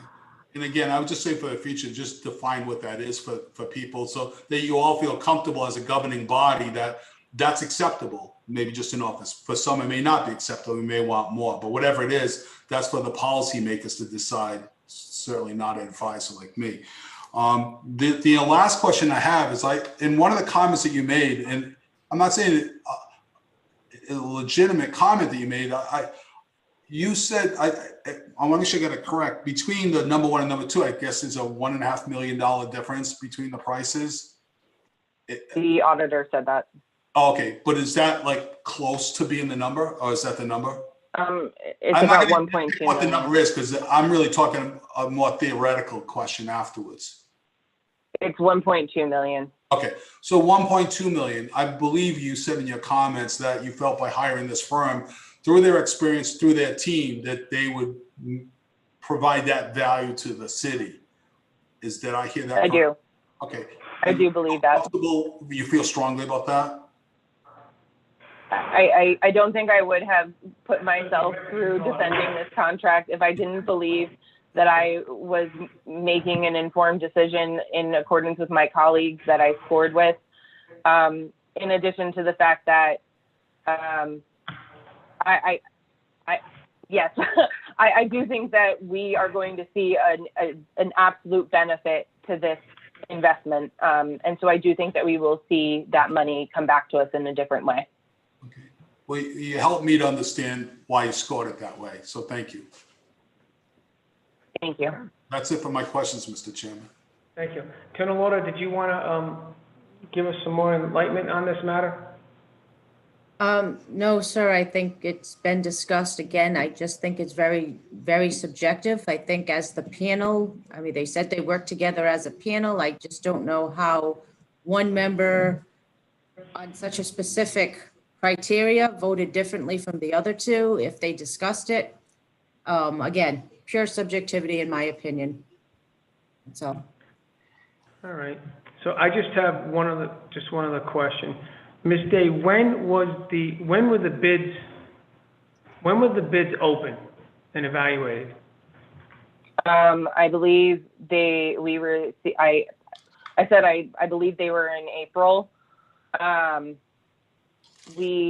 don't know exactly when we scored them. As you all know, public property and our teams were focused on our pandemic response, so there was a delay in doing the review and scoring. So that scoring didn't happen until after city buildings reopened. And so following that, we did reference checks, scheduled interviews, conducted those, and then we issued the award. And when did you issue the award? What was the date? I believe it was September 3rd. All right. I believe that's the date on the letter. I don't know if that's the meeting date or the date we submitted the letter. Okay. All right. So I would just ask, Treasurer? Thank you. Treasurer, you have a question, sir? Sure. I just want to, I did receive an email in the meantime, and this is not maybe for this purpose, but I would ask that you look at 21-52 minority and women-owned business enterprises. And it goes into the policy of the city that all construction contracts by public money should be scored, or let me not paraphrase, if you could read it yourself, but there should be some type of scoring in there for WBE and MBEs.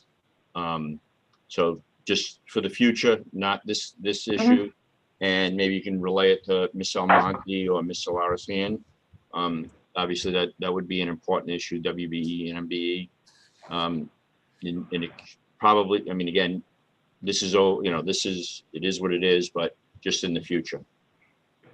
Thank you for that reference. I will definitely look into that.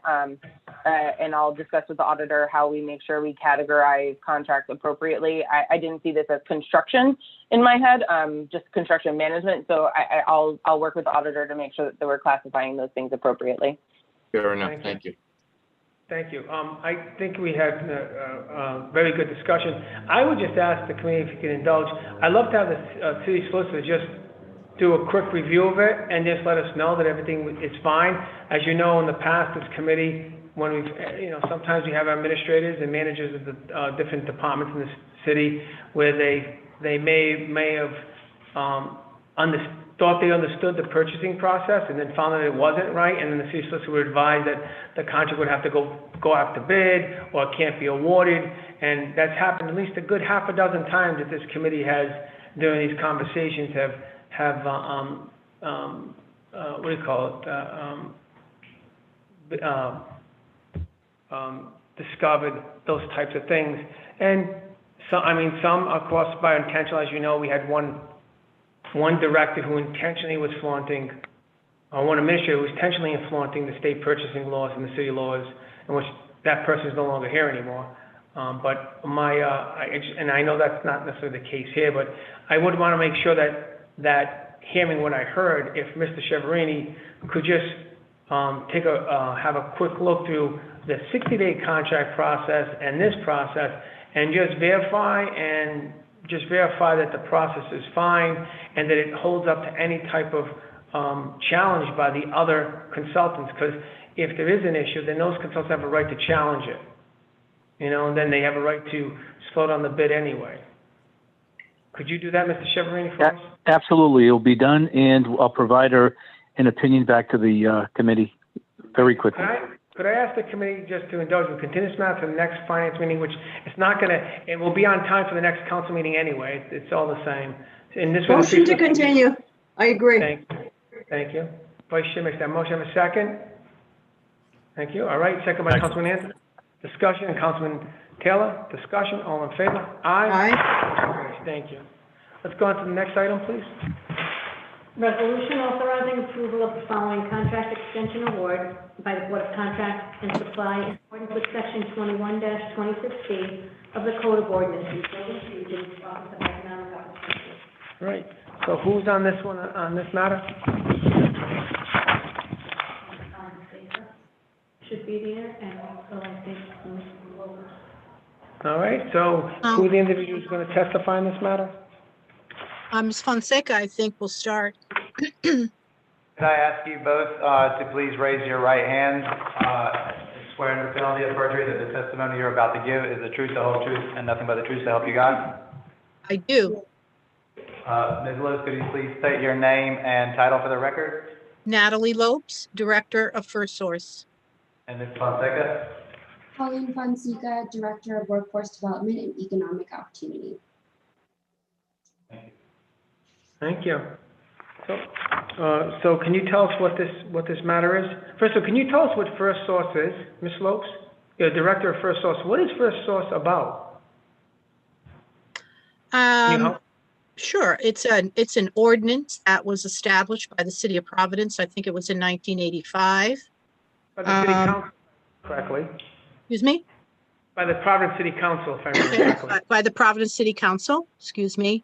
In 1985, my understanding of the ordinance, and that was certainly before my time, was that it was intended to assist Providence residents in being placed into positions, into jobs, on various projects in the city. If an entity received more than $25,000 and had 5 or more employees, and they were subject to the First Source ordinance. And I came into the city in 2011, I believe it was. And, under Mayor Taveras. And have now been working with First Source with Mayor Alorza for the previous 2 terms. So I've always, quite frankly, seen it as a workforce development tool. Understanding that it's an economic development tool to entice developers to develop in Providence, and as such, provide us with opportunities both on the construction side as well as on the permanent side if there are permanent jobs that result after the project has been built. So. Thank you. Mhm. So just for the sake, would that, the contract we just talked about, the 4.5 million, would that be subject to the First Source ordinance? Is it receiving a tax stabilization agreement? No, it's not. Is it Okay. just, First Source just a tax stabilization? Right? An entity that receives over $25,000. And so we've applied that ordinance to recipients of CDBG grants. We've applied it to recipients of PEDP loans, and we have applied it certainly to tax stabilization agreements. Okay. Thank you. All right. So Ms. Fonseca, can you tell us about what this matter is about? Yes, Mr. Chairman, and thank you for having us here tonight.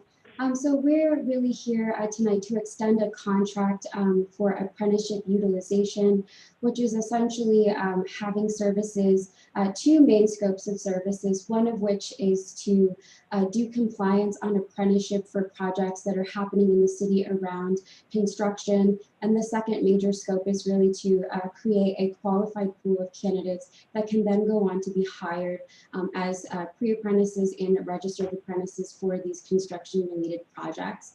So we are requesting an extension for a contract for a period up until March 31st, at which time we will also simultaneously be going out to bid for services under this apprenticeship utilization.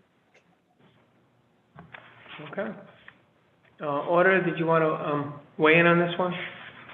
Mr. Chair, this has been sent to the City Council and the Finance Committee because the current contract they're trying to extend has expired. So the term is over. So this is just an additional term.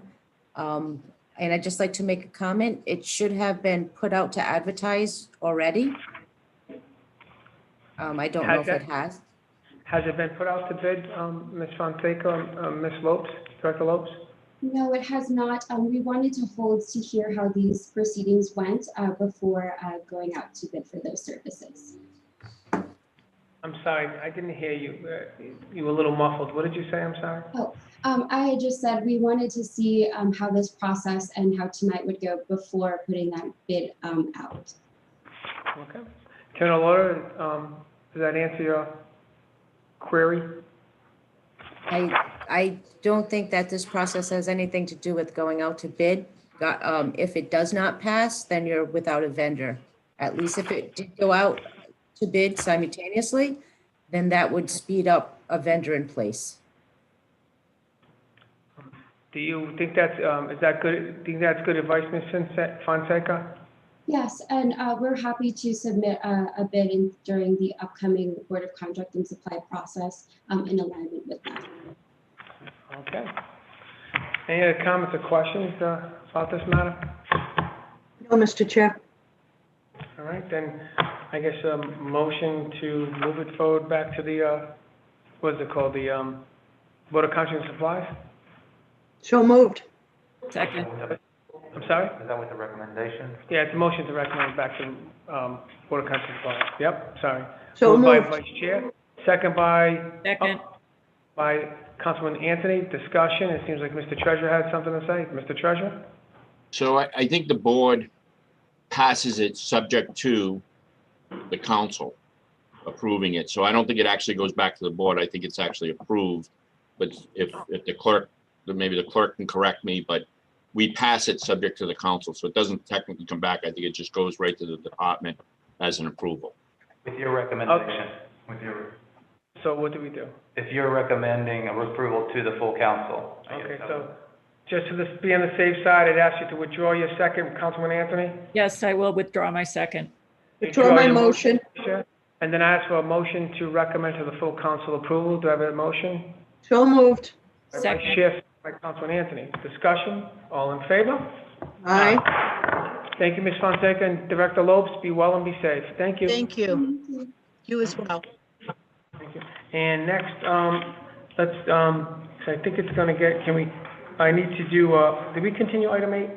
We did. All right, so We did. I'd like to take another item out of, real quick, motion to take item number 9 out of order, please. So moved. Second. Vice Chair, Councilman Anthony, discussion, all in favor, aye. And I'd like to now, I guess per the clerk, he would like me to say, I'd like to make a motion to, I'd like to entertain a motion to amend the agenda to add this following item. Let me read the thing.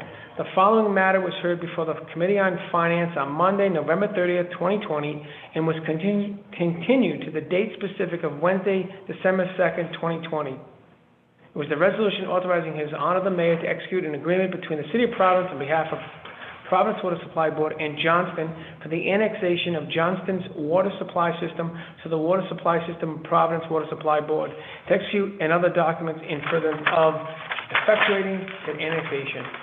May I have a motion by Vice Chair on that? So moved. Second. A motion second by Councilman Anthony. Discussion? All in favor? Motion carries. Thank you. So last we met, thank you, Mr. Clerk. We all set now? We have it properly before us? Last we met, we just, Mr. Crulo and company was here on the mic with Mr. Ratcliffe, I believe. We'll swear them in real quick. We'll enter the items into the record, and then I think we can get to it. Mr. Crulo and Mr. Ratcliffe, please Sure, swear. and let me also, I think, Mr. GSM, if I'm pronouncing his name correctly. Jason. Jason? Jason. Jason, okay. Okay.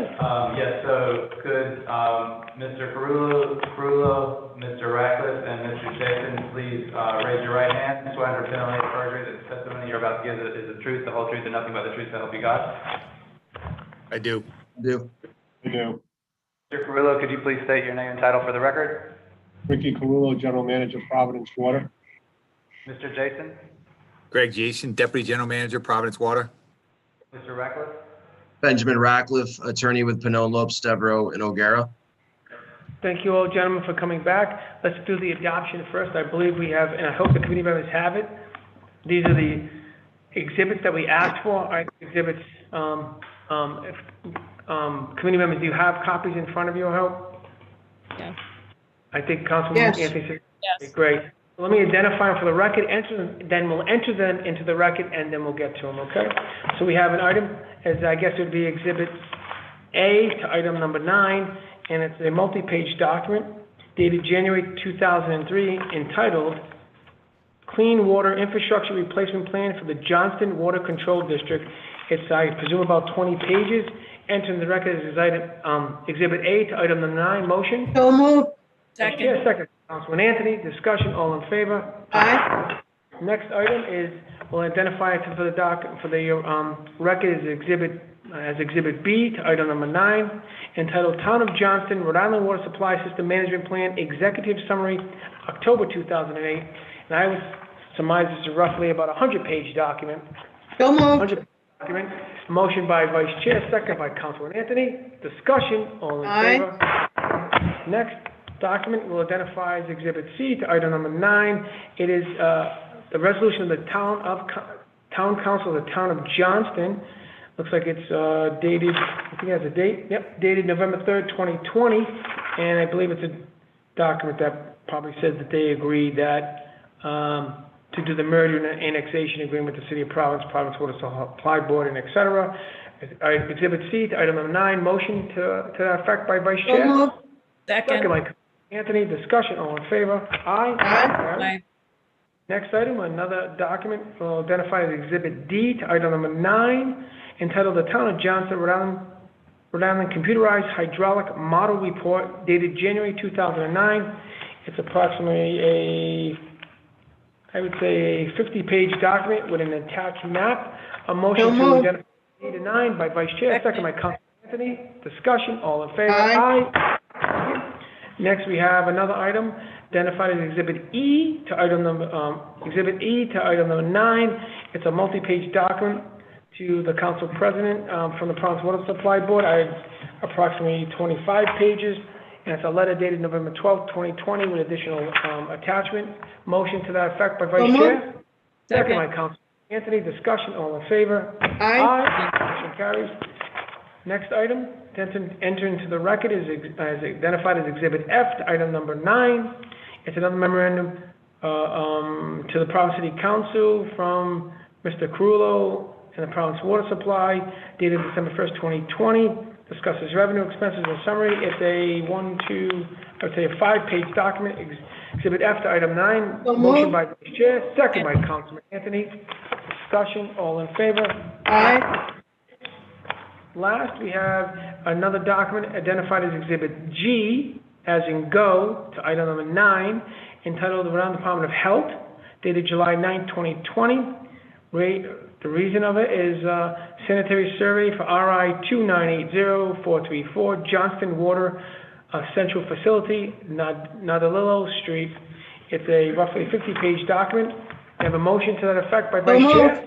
Second by Councilman Anthony. Discussion, all in favor? Aye. So let me, very quickly before Mr. Carullo, we're going to do a quick synopsis.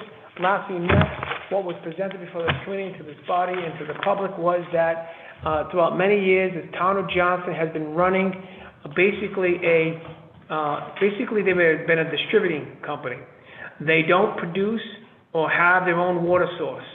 They created this little system where they have 1,700 Johnston residents, in which the town of Johnston provides water to those 1,700 residents at a fee. And what they do is they go and buy water, in this case from the Providence Water Supply Board.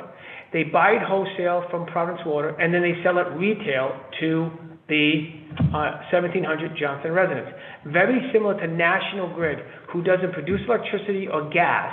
They are simply a distributor, and then they apply a distribution fee. What was presented to this committee on Monday and this evening is that town of Johnston, it seems, and it makes to the resolution, wants to get out of the distribution business of the 1,700 people, and they don't have any major infrastructure. They don't have any major employees. They don't have any major buildings. There seems to be some infrastructure through the city, a tank and some property. Nothing major, in which it's utilized to distribute the water they purchase from the Providence Water Supply to the 1,700 customers. They're looking to actually transfer the ownership of that distribution infrastructure and the book of 1,700 names free of charge to the City of Providence's Providence Water Supply Board. And in return, the Providence Water Supply Board gets, which is they're able now to provide in a more efficient and actually a cleaner method, actually the second best water in the nation to these Johnston residents in a easier fashion, and basically taking out the middle person, which would be the town of Johnston as a distributor, and having direct access and distribution to the actual customers and clients. Did I get that synopsis correct, Mr. Carullo? Does that make sense? Absolutely, positively correct. So I don't really have much to say. And what's before us is Providence Water Supply Board would like to execute the agreement with town of Johnston in order to expedite that transfer. Mr. Ratcliffe, is that correct, sir? That's correct. Right. And what documents will the Providence Water Supply Board and the town of Johnston have to execute for the transfer? They will execute the merger and annexation agreement that's before you in the record. And Johnston, as well as Providence Water, will execute bills of sale and assignment related to the tangible infrastructure for the system, as well as Johnston will execute 2 deeds related to the 2 pieces of real estate that are identified on the schedule to the annexation agreement as being transferred to Providence Water upon consummation of the closing. Thank you. Madam Auditor, have you received all the additional amendments and documents that we talked about on Monday? Yes, I have. And have you and the treasurer reviewed them? Not in detail, to be honest. Are you satisfied with the documents? Yes. Thank you. Now, Any questions by committee members at this time? No, Mr. Chair, I'm satisfied. Councilman Anthony? Yes, I'm sorry. I just have a really quick question. Who reviews, may I ask it? Yes, of course, Councilman Anthony, you have the mic. You have the mic. Who reviews Johnston's financial statements? Do we have independent accountants on behalf of the Providence Water Supply Board that actually goes in and looks at their financial statements?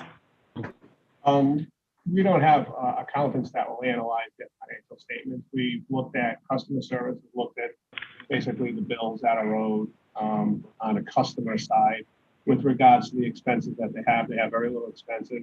That was part of the package that we reviewed with their utilities. When you say their financials, it's pretty much as the chairman suggested, it's a pass-through.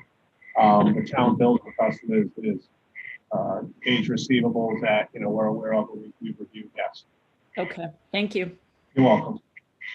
Thank you. And Mr. Krul, I think you mentioned there's an enterprise fund that the town of Johnston, when they would sell the water, the money goes into. Can you tell us what that enterprise fund is used for? Is it used to pay for someone's pension, or is it used for another purpose? Well, it's used to take care of the direct expenses with the water system, in the case in which I understand it with the town of Johnston. So any revenue that's generated from that system is to be set aside and go back into that system for any expenses or improvements to the system. I don't believe that they can take that, or they're supposed to take that funding and pay for pension or raises to employees that are not directly involved with the system. It's very similar to our setup, my understanding.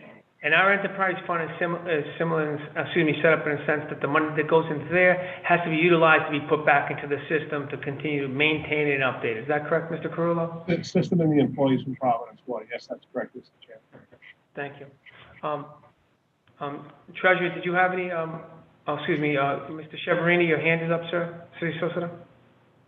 Yes, Mr. Chair. I just want to note for the record, during last meeting, the committee directed me and the law department to review the documents. Mr. Radcliffe did reach out to me, as well as the office. Water Supply Board provided me and the office a number of documents which were reviewed, and there are no issues from the law department's end relative to this matter. Thank you, City Solicitor. That was one of the questions. Absolutely right. Thank you. Mr. Almonte, you have your hand up, sir. Thank you, Mr. Chairman. Just a response to Councilwoman Anthony about the audit of the town of Johnston numbers. Every city and town is required to have an audit, and they do have an outside firm that audits the whole town financial statements, of which this fund is part of. So it does get audited. Thank you. You're welcome. Thank you. Treasurer, did you have anything you wanted to say, sir? All right. Do you have any other comments or questions by committee members? No, Mr. Chair. No, Mr. Chair. Carullo, do you or your staff would like to add anything else to this conversation, sir? I appreciate the committee's time, and as I said on Monday, I know we came in at the last minute. I appreciate you all expediting it.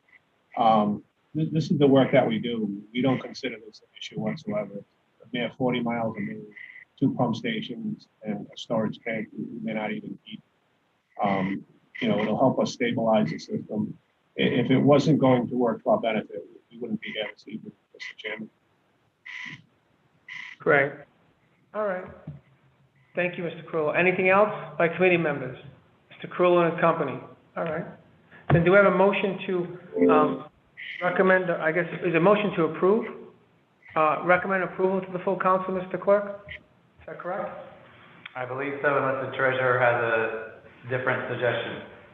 Treasurer? Motion to recommend approval. Second. Second by Councilman Taylor. Discussion? All in favor? Aye. Motion carries. Mr. Carullo and company, thank you very much.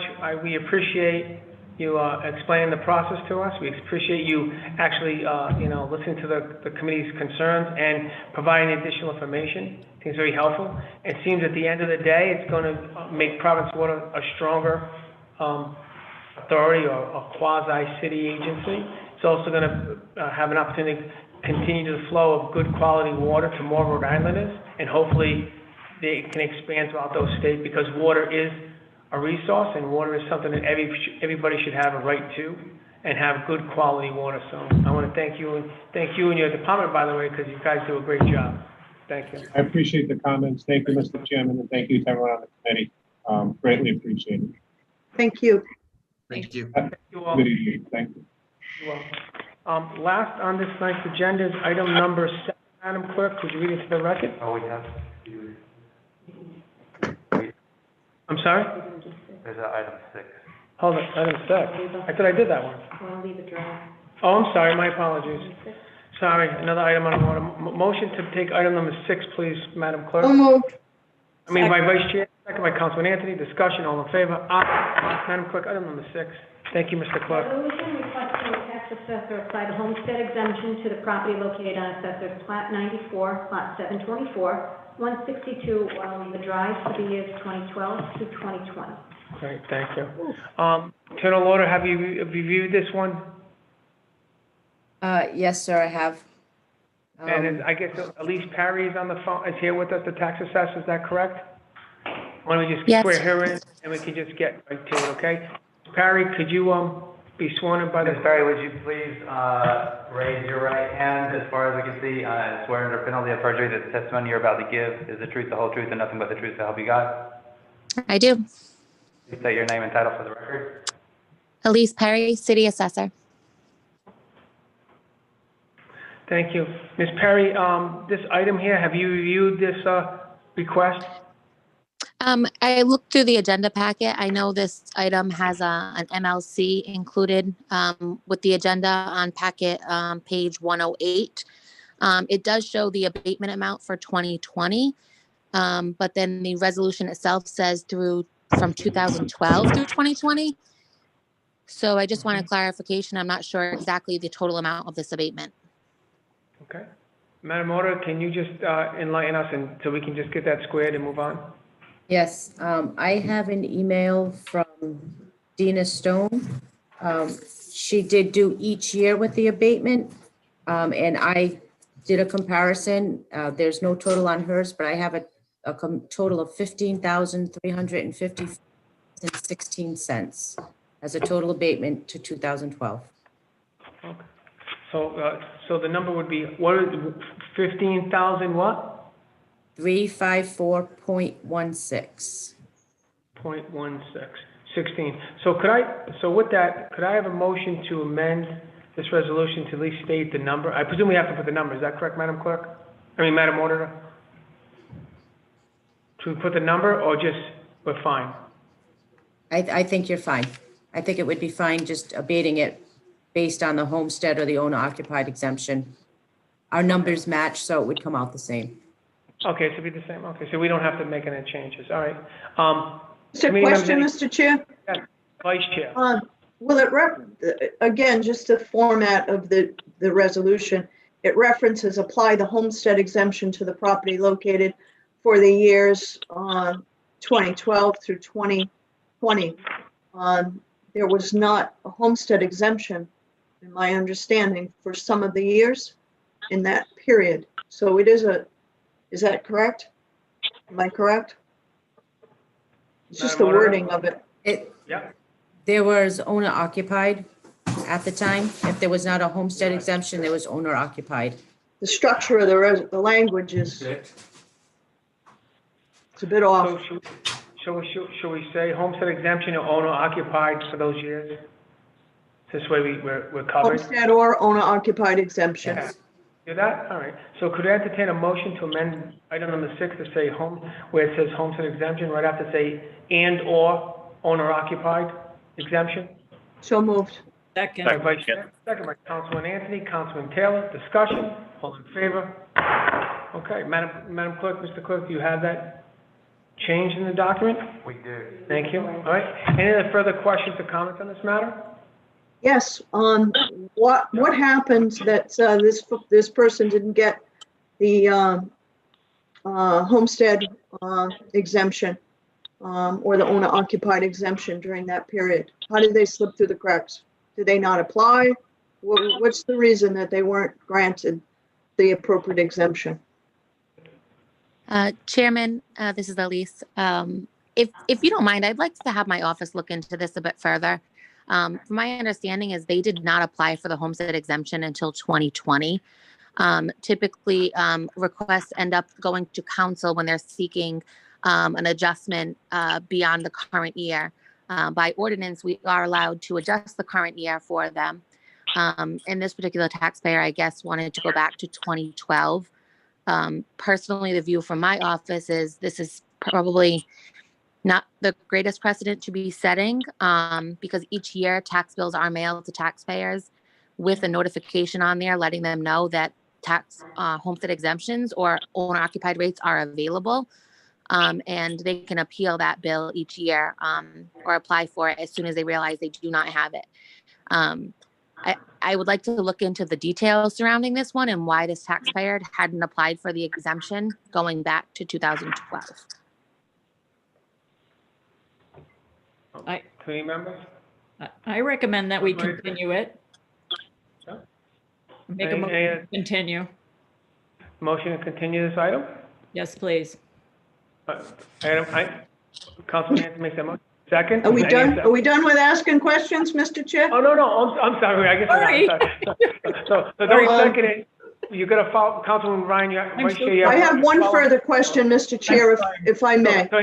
So if we have an outstanding motion, it's not seconded, so you still have the mic, Madam Vice Chair. Thank you.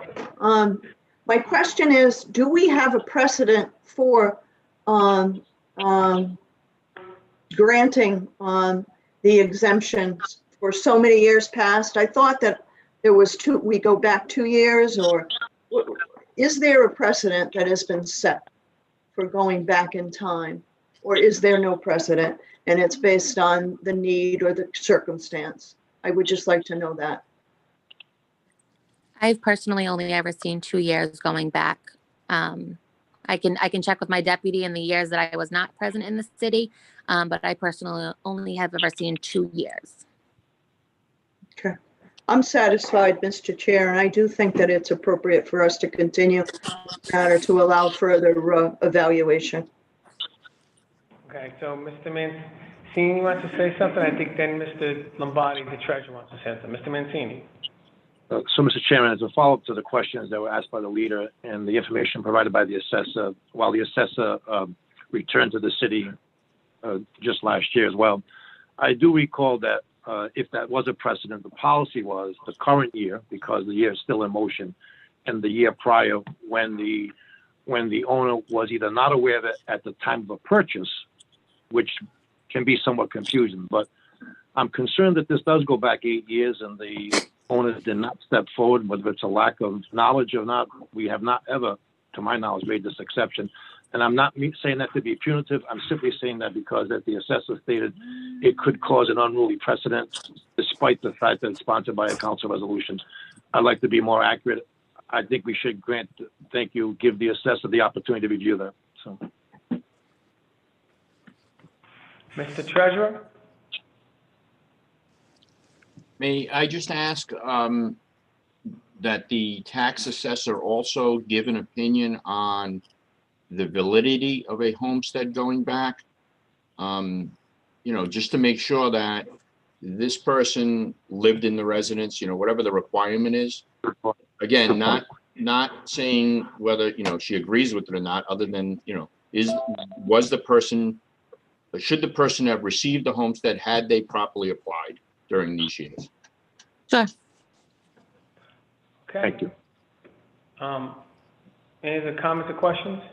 Okay, No, that satisfies. Thank you. I'm good. Thank you. So I just would like you to add, Ms. Perry, is that I don't know the circumstance. I don't even know the folks here, but here's the thing I am concerned about. We are in unprecedented times right now. In one instance, I don't know if this is an elderly couple. I don't know where they are financially. My concern would be that if all of a sudden now the way things are going right now, so I'd also ask to get a sense of, like, let's say we're only going to do 2 or 3 years, and they say, listen, I can't, I'm going to lose my house. I want you to I would like you to have a comment.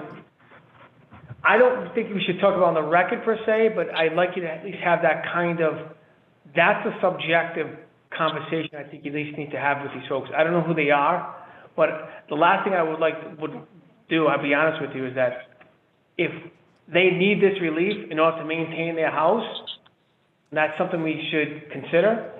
Of course. Last thing I would want is that we don't, and then all of a sudden they lose their house. I'm just, because we know what's happening out there. I mean, we talk about it, well, let's not kid ourselves. You know, the finances of the city, state are in big problems, and last thing I would want is to put, if it is elderly, especially if it's an elderly couple, for God's sakes, out on the street, to be perfectly honest. So I ask you to kind of delve into that aspect too. Of course, yes, we look in the fact of would they be eligible for the homestead in 2015? Would they be eligible for the owner-occupier? I get all that. But please also kind of delve into that conversation. And then if they can't, then I also ask them, you need to get some type of payment plan with these folks, because once again, I don't want to put someone out of their home. That's all I would say. That's where I'm coming from. And with that, I then entertain a motion to continue till we hear back from, to the next finance meeting, so we can hear back from Ms. Parry. So moved. Second. Second by Councilman Anthony. Discussion? All in favor? Aye. Motion carries. Thank you all. Now, we're to the, am I got the right one, Madam Clerk? Yes. Item number 7. We continued 8, right? Everything else is great? We're going to go on. Item number 7, Madam Clerk. Discussion relative to citywide traffic calming measures. The following have been invited: Leo Parada, Director of Public Works, Natalie Urso, Traffic Engineer, and Jordan Day. Thank you. So we already swore in Ms. Day. Mm-hmm. Now we have Mr. Parada and Mr. Urso. Are they both here? They are. Okay, great. Could we swear those two gentlemen in? Mr. Urso and Mr. Prada, could you please raise your right hand? Do you swear under penalty of perjury that the testimony you're about to give is the truth, the whole truth, and nothing but the truth? So help you God. I do. I do. Mr. Prada, could you please state your name and title? Leo Parada, Director of Public Works, City of Providence. Mr. Urso? Nate Urso, Providence Traffic Engineer. Thank you. All right, so I'm gonna, I think there's some questions. I guess we can start off with just, can Mr. Parada, Mr. Urso, can you first give us a sense of where are we with the status of traffic calming measures throughout the city? I think right now, the temporary ones that I know that would be installed in all the wards, and where are they, and have they been installed? Any permanent ones that are going to be installed, and when will that happen? And what's the effectiveness of it? So why don't we start off with the temporary ones? Can you please tell us, for this past summer in particular, right? As we know, at least my neighborhood has had a lot of problems with traffic and a lot of problems with ATVs, and because they love coming to my neighborhood too, so I get the parade of 50 to 100 of them going up and down the streets in my neighborhood. And I understand, those young men and women who don't live in my neighborhood feel they have the opportunity to disrupt my neighbors and my constituents. Just, sanity, at 10 o'clock at night. So I recognize that, right? And there seems to be that. But so let's start with that. Where have we been with all the temporary traffic, for example, all the traffic humps, the temporary ones? Can you tell us, were they all installed this year? If so, yes. And then where? And then if no, why? Let's start off with that one, okay? Because, and I want to just give you this. Be cautious with your answer, because there are, at least I have personally seen numerous signs that say speed humps, and there is no temporary speed hump installed. So I want you to know, I'm going to give you the heads up. So be cautious in your question. And I viewed them all summer long. All the signs that say speed humps have been up there for a couple of years, and the temporary speed humps were never installed. So first of all, were all the temporary humps installed throughout the city, yes or no? That's the first question, Mr. Parada, Mr. Urso. Mr. Chairman, let me start off with, the city's done quite a bit of work in terms of installing temporary speed humps. I believe a good chunk of them were installed through the course of the year. There may have been some that have not, but also some of those signs could have been remnants from previous years where those temporary spots were going to be converted into permanent locations. Mr. Urso can correct me if I'm wrong in some of those cases. Where we stand right now with the temporaries, we started putting them in the late spring, early summer, and we continued through the month of September. Now we're in the process of pulling them out because winter is upon us, and we're working in the reverse order. So the areas that were put in first are coming out first. So, you know, Mr. we'll continue with that. Do you have the laundry list of where all the temporary speed humps are supposed to be installed throughout the city? Where's that list? We do have a list. We'll be more than happy to provide it to you. Can you please provide it to me, and I want it ward by ward, street by street, okay? Sure. All right, thank you. Now, all right, so. Then, Mr. Urso, then from there, we're now in the process of putting in permanents. A contract was awarded in late August. Contractor got underway beginning of October of this year, which was late. But some of that was due to compiling of the lists, getting everything in order for the contractor to start the work. There were about 55 locations that needed to be installed. When I say locations, streets, I think they're in the vicinity of 15 or 16 of those streets been completed to date.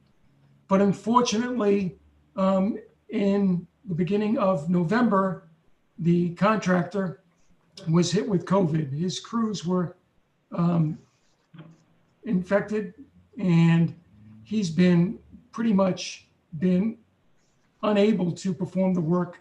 Since that time, it's been a rolling loss of employees, laborers, supervisors, etc. So it's adversely impacted the contractor, which is a local contractor, City of Providence company, who does quite a bit of work with the city in terms of asphalt, and has adversely impacted us in terms of getting permanent speed humps in.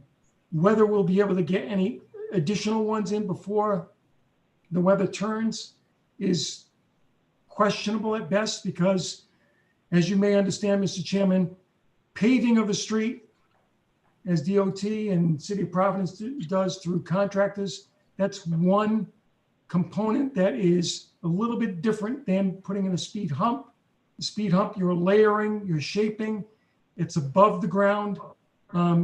You have to deal with different temperatures, and it's not the same as just an overlay of a street.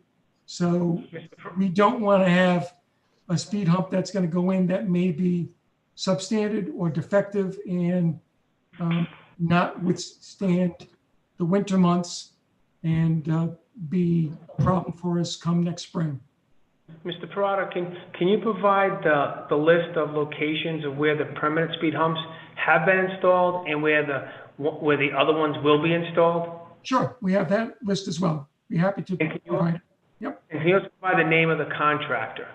The contractor is Narragansett Improvement right here on Allen's Avenue.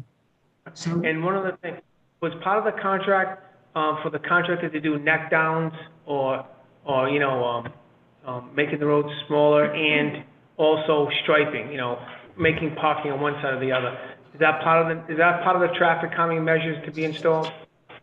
Well, Nate can correct me if I'm wrong. I know they do the scarifying, which is obviously in preparation for the speed humps. They also do the raised crosswalks. I believe they probably sub out the painting and the striping. I'm not sure they're a painting and striping contractor themselves.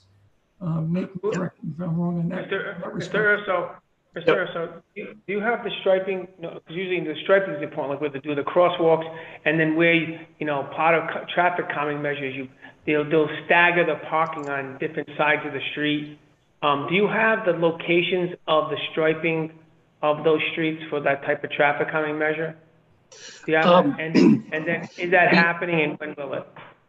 Yeah, I think you might be getting other alternatives. This particular contractor, the type of work is raised crosswalks and speed lumps, mostly speed lumps, asphalt speed lumps. We do utilized striping in some cases to actually, for traffic calming, slowing traffic down. We found that it isn't quite as effective as speed lumps. It helps a little bit, but there still remains a speeding problem. I think we did that on Gentian Avenue. It did reduce speeds a little bit, but there was still some speeding involved in it. So yeah, and we're currently doing that now on some streets in Federal Hill, Camp Street. We can provide that list to you in a separate contract with a striping vendor. Just to elaborate, we did, you know, when we reviewed these requests before we went through the traffic calming process, we did go through all the different traffic calming options that are available. We looked at a lot of different federal studies in terms of effectiveness, cost, and so forth. And I think, you know, measures, vertical measures such as raised crosswalks and speed lumps are by far the most cost-effective measure to reduce speeding. So, Thank you. Are we doing any of those speed humps in-house, by the way? We put the temporaries in ourselves, that's it. But the not the asphalt. The asphalt is a contractor. So was it who's the one who put them on Harris Ave in that area there? That was a previous contractor. Okay, all right. Last year, different from the current one. Okay, thank you. Other questions by committee members? Mr. Chair? Vice Chair, you have the mic. Thank you. Thank you very much, Leo and Nate, for joining us tonight. And I know you had to sit through quite a lengthy discussion, so I appreciate your patience. I had a question about the contractor. I recognize that COVID has been a challenge for so many of us, but is there any contingency in the contract? If they can't fulfill the contract, we're losing valuable time. You yourself stated that, you know, we're going to be running out of time that we can actually install these before the weather prevents that. So what provisions are there for us to, you know, cut and run, if you will, and say they can't perform under the contract and get a new contract and get the work done? Yeah, I appreciate that, Madam Chair, but you know, they can continue to work obviously in the spring if need be, but you know, I would be remiss, or I would hate to say that, you know, a contractor should be penalized because staff was sick or got infected because of the virus. You know, it's affecting everyone adversely, whether it's here, employees with the city of Providence, or small businesses who are being shut down. This is a local business that's here in Providence. I would hate to say, well, you're going to get penalized because your employees got sick, whether they were practicing safe measures to keep them from getting sick or not. You know, we don't know what those circumstances are. So I would, you know, defer and say, and give them the benefit of the doubt and say, you know what? I would not want to pull a contract because of that. I think just some patience on our end. I know it's a difficult time. People are home. They probably see speeding a little bit more because they're home. But, you know, given everything, I would just, you know, be out there and say, you know, it's coming. It's not like we don't want to do it. I think we all want to do the same thing, which is get these traffic calming measures in place and reduce speeds. I mean, the problem isn't just here in Providence, it's here throughout the state of Rhode Island.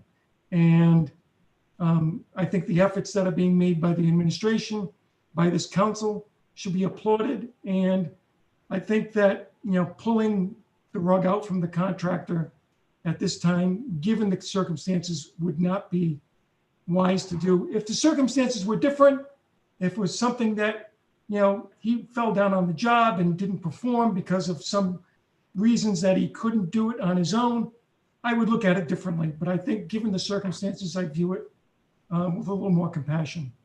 So there's no, thank you for being compassionate there. There's no time limit on the contract that was granted to them. There was no expectation of time. Nate can answer that, I believe. Yeah, there is stipulation in there that the contractor is responsible to provide a schedule and diligently work towards completing that. Um,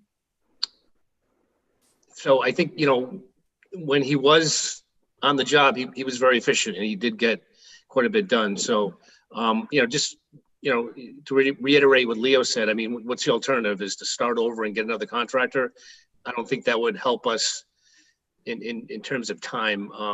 You know, he had that situation with COVID and it was 2 or 3 occasions where he had infections. I think that, you know. Has his whole crew been infected? He doesn't have any crew members at all? So he's like completely shut down.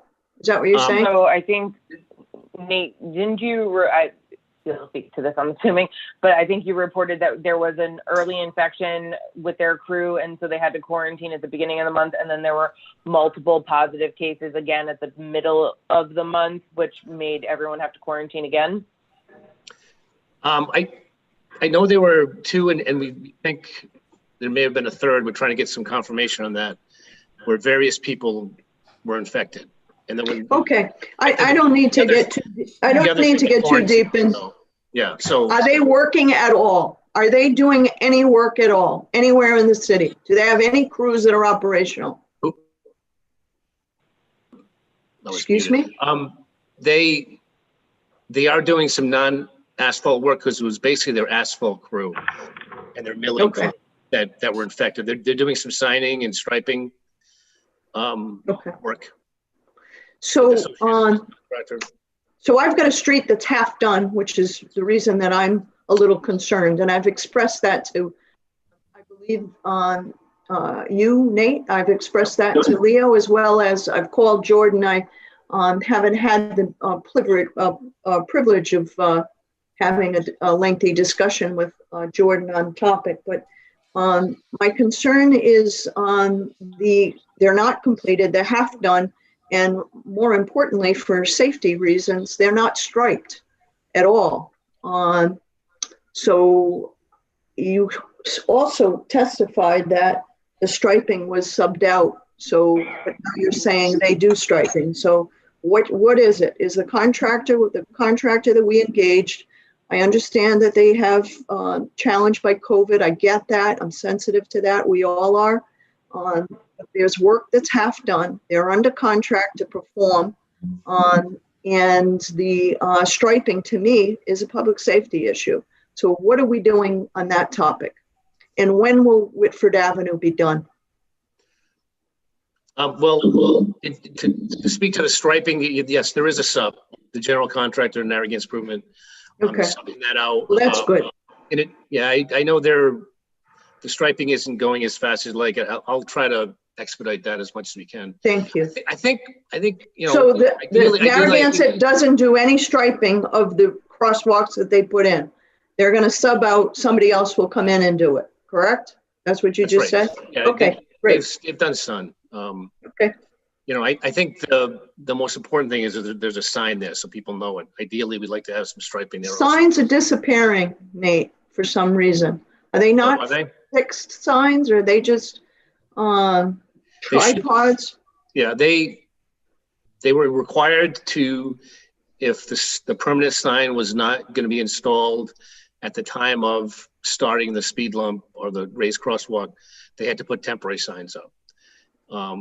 I know they've done quite a bit of permanent signing, and if they're temporary sign, like I don't believe that the permanent signs are moving, but if some of their temporary signs are moving, then it's their responsibility to maintain those. People it's just been, I think, yeah, it's been so long, Nate, since they started the project. They started the project with the temporary sign. Those have disappeared and been knocked down. There's been strong winds and the like. But my concern is we've got half completed raised crosswalks that are unmarked. People are scraping the bottoms of their cars, damaging their cars. I'm sure we're going to have some complaints and some suits, claims for damage. Not appropriate signage. Those are my concerns. And quite frankly, folks, the reason you're before us tonight, I've asked via texts, email, through the council office. I haven't gotten any answers. So we got to get to the bottom of this. It's not just my ward. Anywhere the work is being done, it's half done, and it's causing a problem. Later, as well as a problem for our residents and our taxpayers. Right. Yep. If I may, I think like the best thing that we can do, and so Nate, I would just ask that this is like the follow-up that we take away from this, is that we provide an update regarding when the projects that have already are partially complete are going to be striped and completed. And so that's a takeaway that I got from this, making sure that I'm clear on that. And the other piece is making sure that if there is permanent signage that needs to be installed, if Nate, our sign crew, can do that and assign that work, can we go take inventory of where that needs to be done? Whether it's you, I'll drive around, I don't care. I'll drive around with you. Get out there. Okay, we have to wear our masks together in the car though. So we can just go take inventory of where we need to make sure permanent signage is installed. If we haven't done so already, I just want to make sure that to the leader's point, we have had some really terrible weather.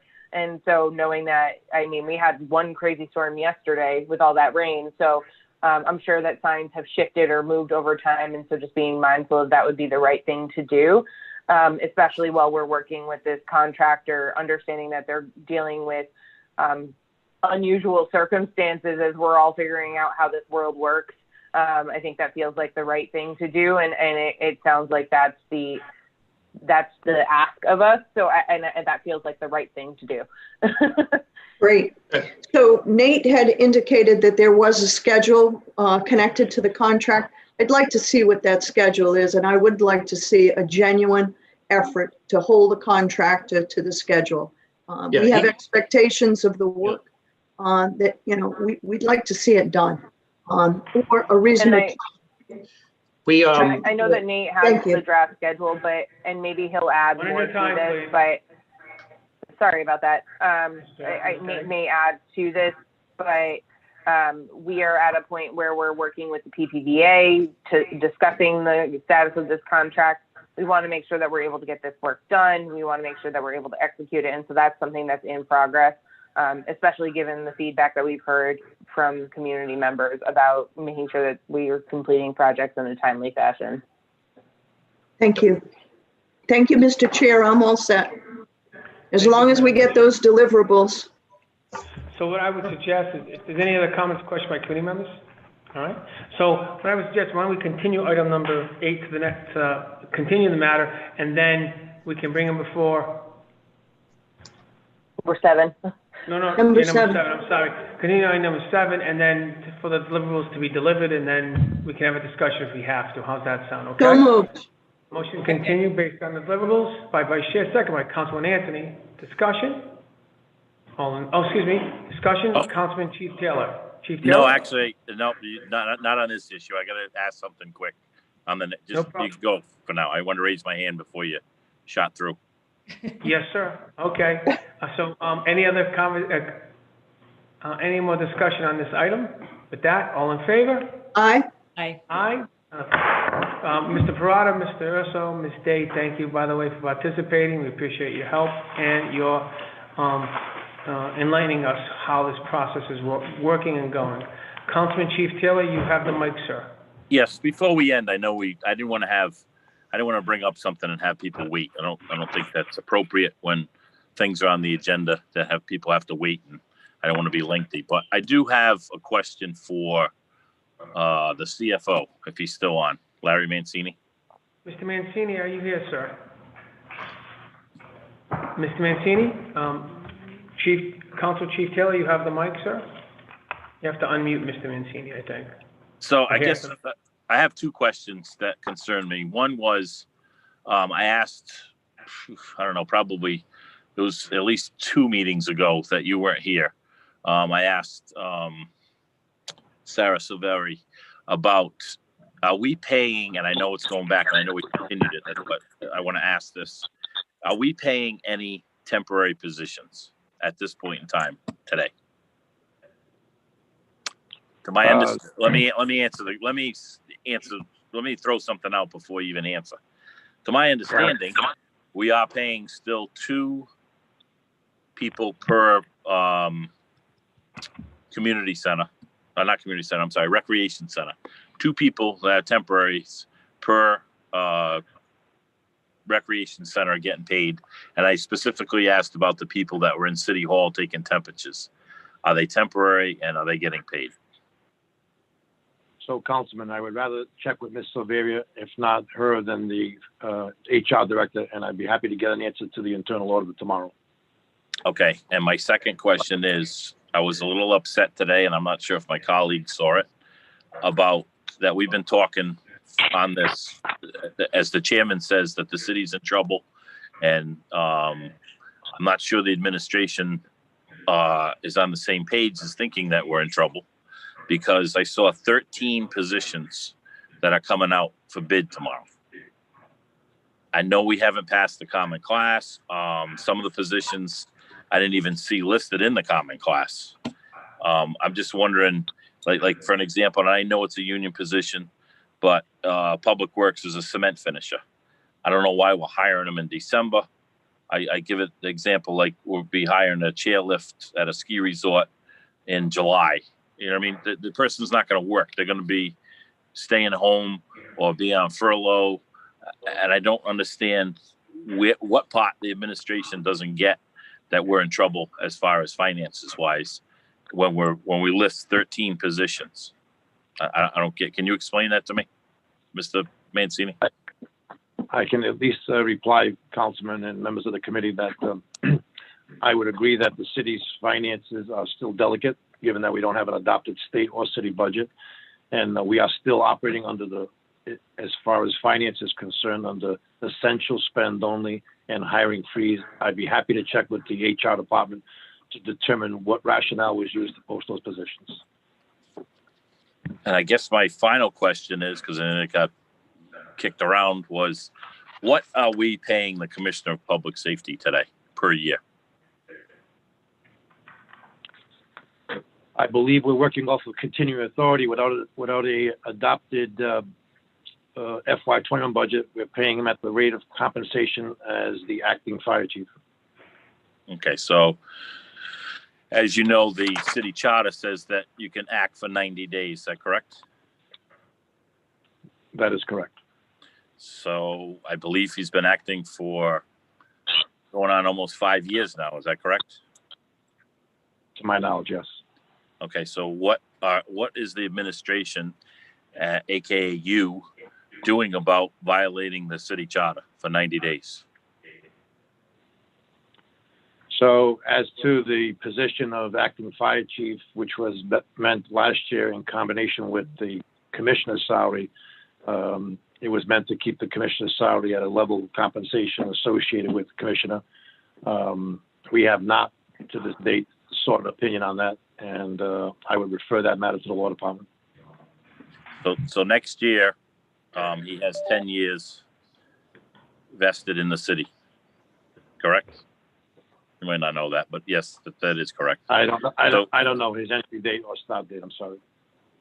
So if he decides to retire, we're gonna be paying him in the last 3 years at the higher rate, which he should not have been getting. Is that correct?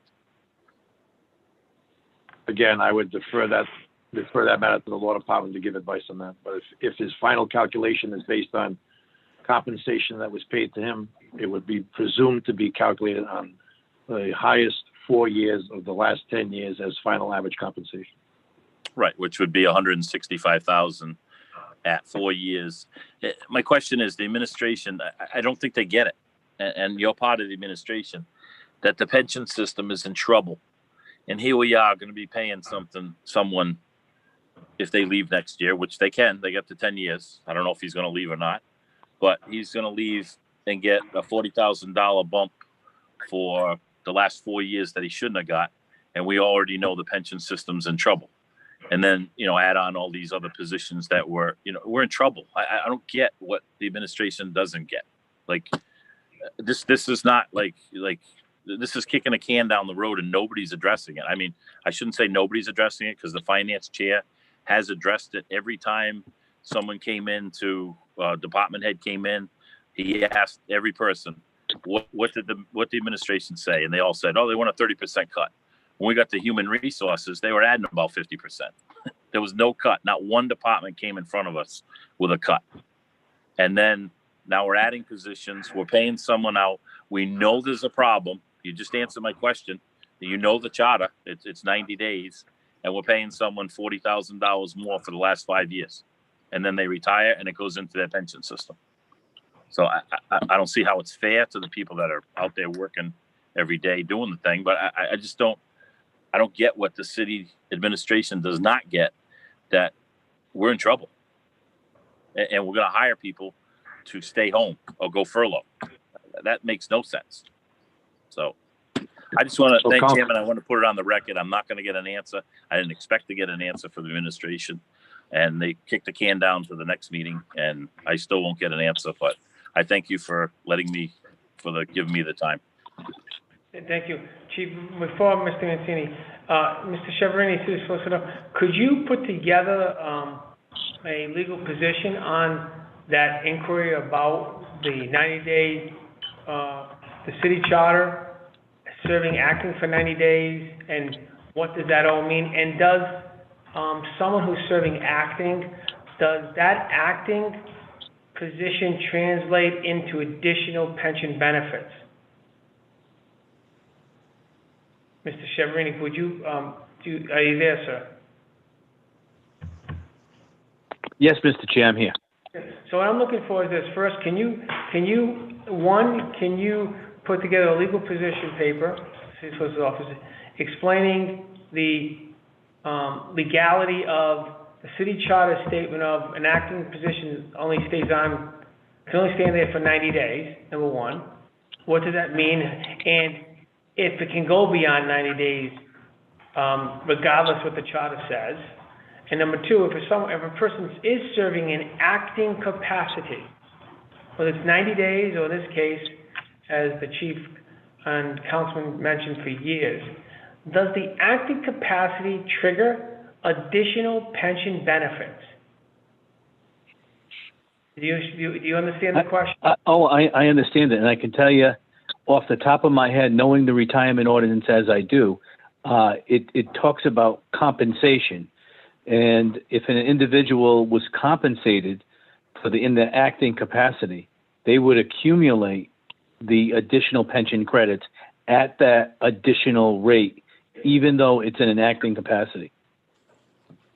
So is that something that has to be, so that's how it's been interpreted at this time, is that correct? Correct. But, so then therefore, if that needed to be adjusted, the city council could adjust it through the city ordinances correct accordingly. And then therefore, it could be adjusted, because I guess the question was, that wasn't the idea that 90 days would have a nominal impact on someone's pension. Is that fair to say?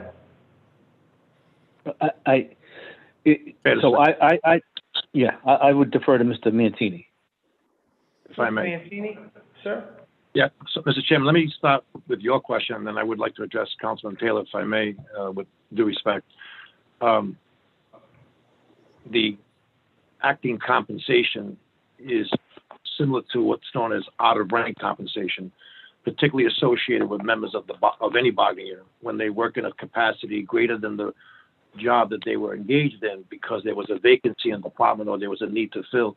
They are entitled to out-of-rank compensation. They also contribute to the pension system based on their biweekly pay at the same rate of contribution to the pension system that they would if it was their base pay. They put the contribution on that out-of-rank compensation. So my instinct and the law tells you that, yes, it would qualify as part of compensation. I believe that with respect to the 90-day capacity, and I know the issue well, we've talked about this in committee on a number of occasions. I think the distinction this year, with due respect, is I think that because we are without an appropriation and an adoption of both comp class and the ultimate appropriation budget, that it lent itself to the carryover greater than one anticipated. By about now, we would have had this discussion in committee, and I say that, and I'm not being unmindful of this. We would have had this discussion in committee, and I believe we would have resolved it amongst ourselves, the administration and council, certainly the Council Finance Committee. So to Councilman Taylor, with due respect, sir, it is not kicking it down the road, and I am not ignoring the issue. I'm trying to be as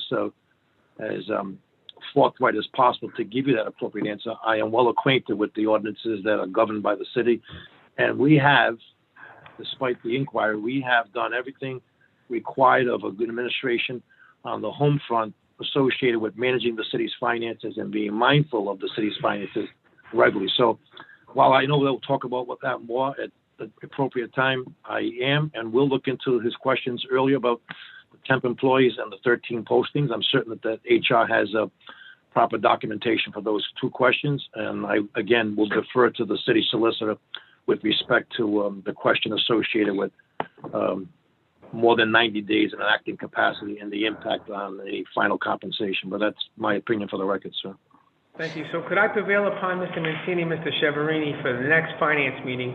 Mr. Mancini, if you could report to the committee the answers to those questions. And Mr. Cheverini, if you could present the legal opinions on the questions we brought up this evening about the 60-day contract and, of course, the discussion tonight about the 90-day stuff.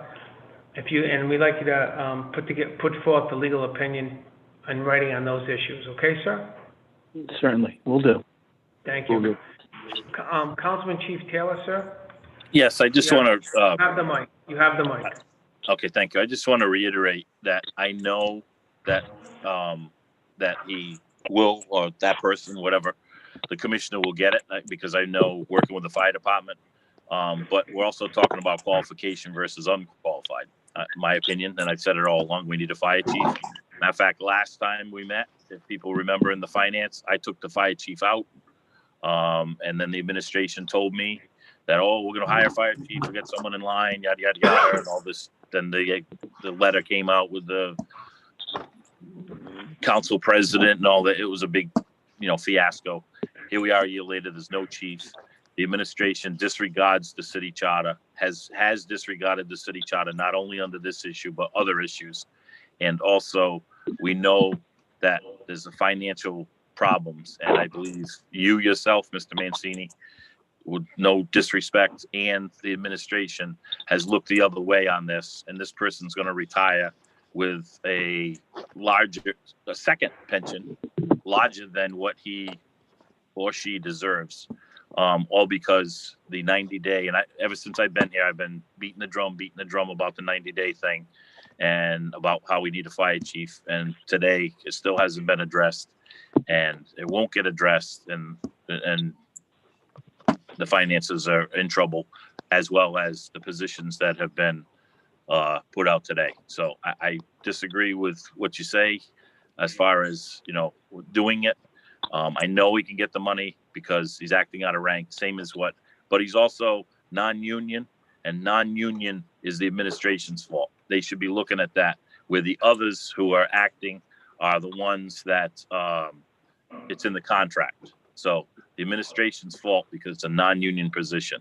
It's not a union position, and the other ones would be getting it. Plus, what's the severance pay going to be at? Is it going to be at a fire chief's pay? You're giving him you're going to give him his pension as the fire chief. The fire chief has more of a pension than the commissioner does. So there's a lot of questions that's got to be asked, and they're not being answered. And I feel like I'm at a tennis game. I'm going to go from here to Cheverini to here to everywhere. And I just am very disgusted on nothing being addressed until the next meeting. And I think the common class, I think the more we wait, the more trouble we're going to be in. And because we're going to hire people that are just going to sit home. So that's it. Thank you very much for your time, Chairman. Thank you. I will not keep beating the drum. I appreciate you letting me speak. Thank you, Chief. Councilman Taylor. Any other comments or questions? No, Mr. Chair. Thank you. And no more business for this honorable committee. Do I have a motion? Motion to adjourn. Second. Second by Councilman Chief Taylor and Councilman Anthony. Discussion. All in favor?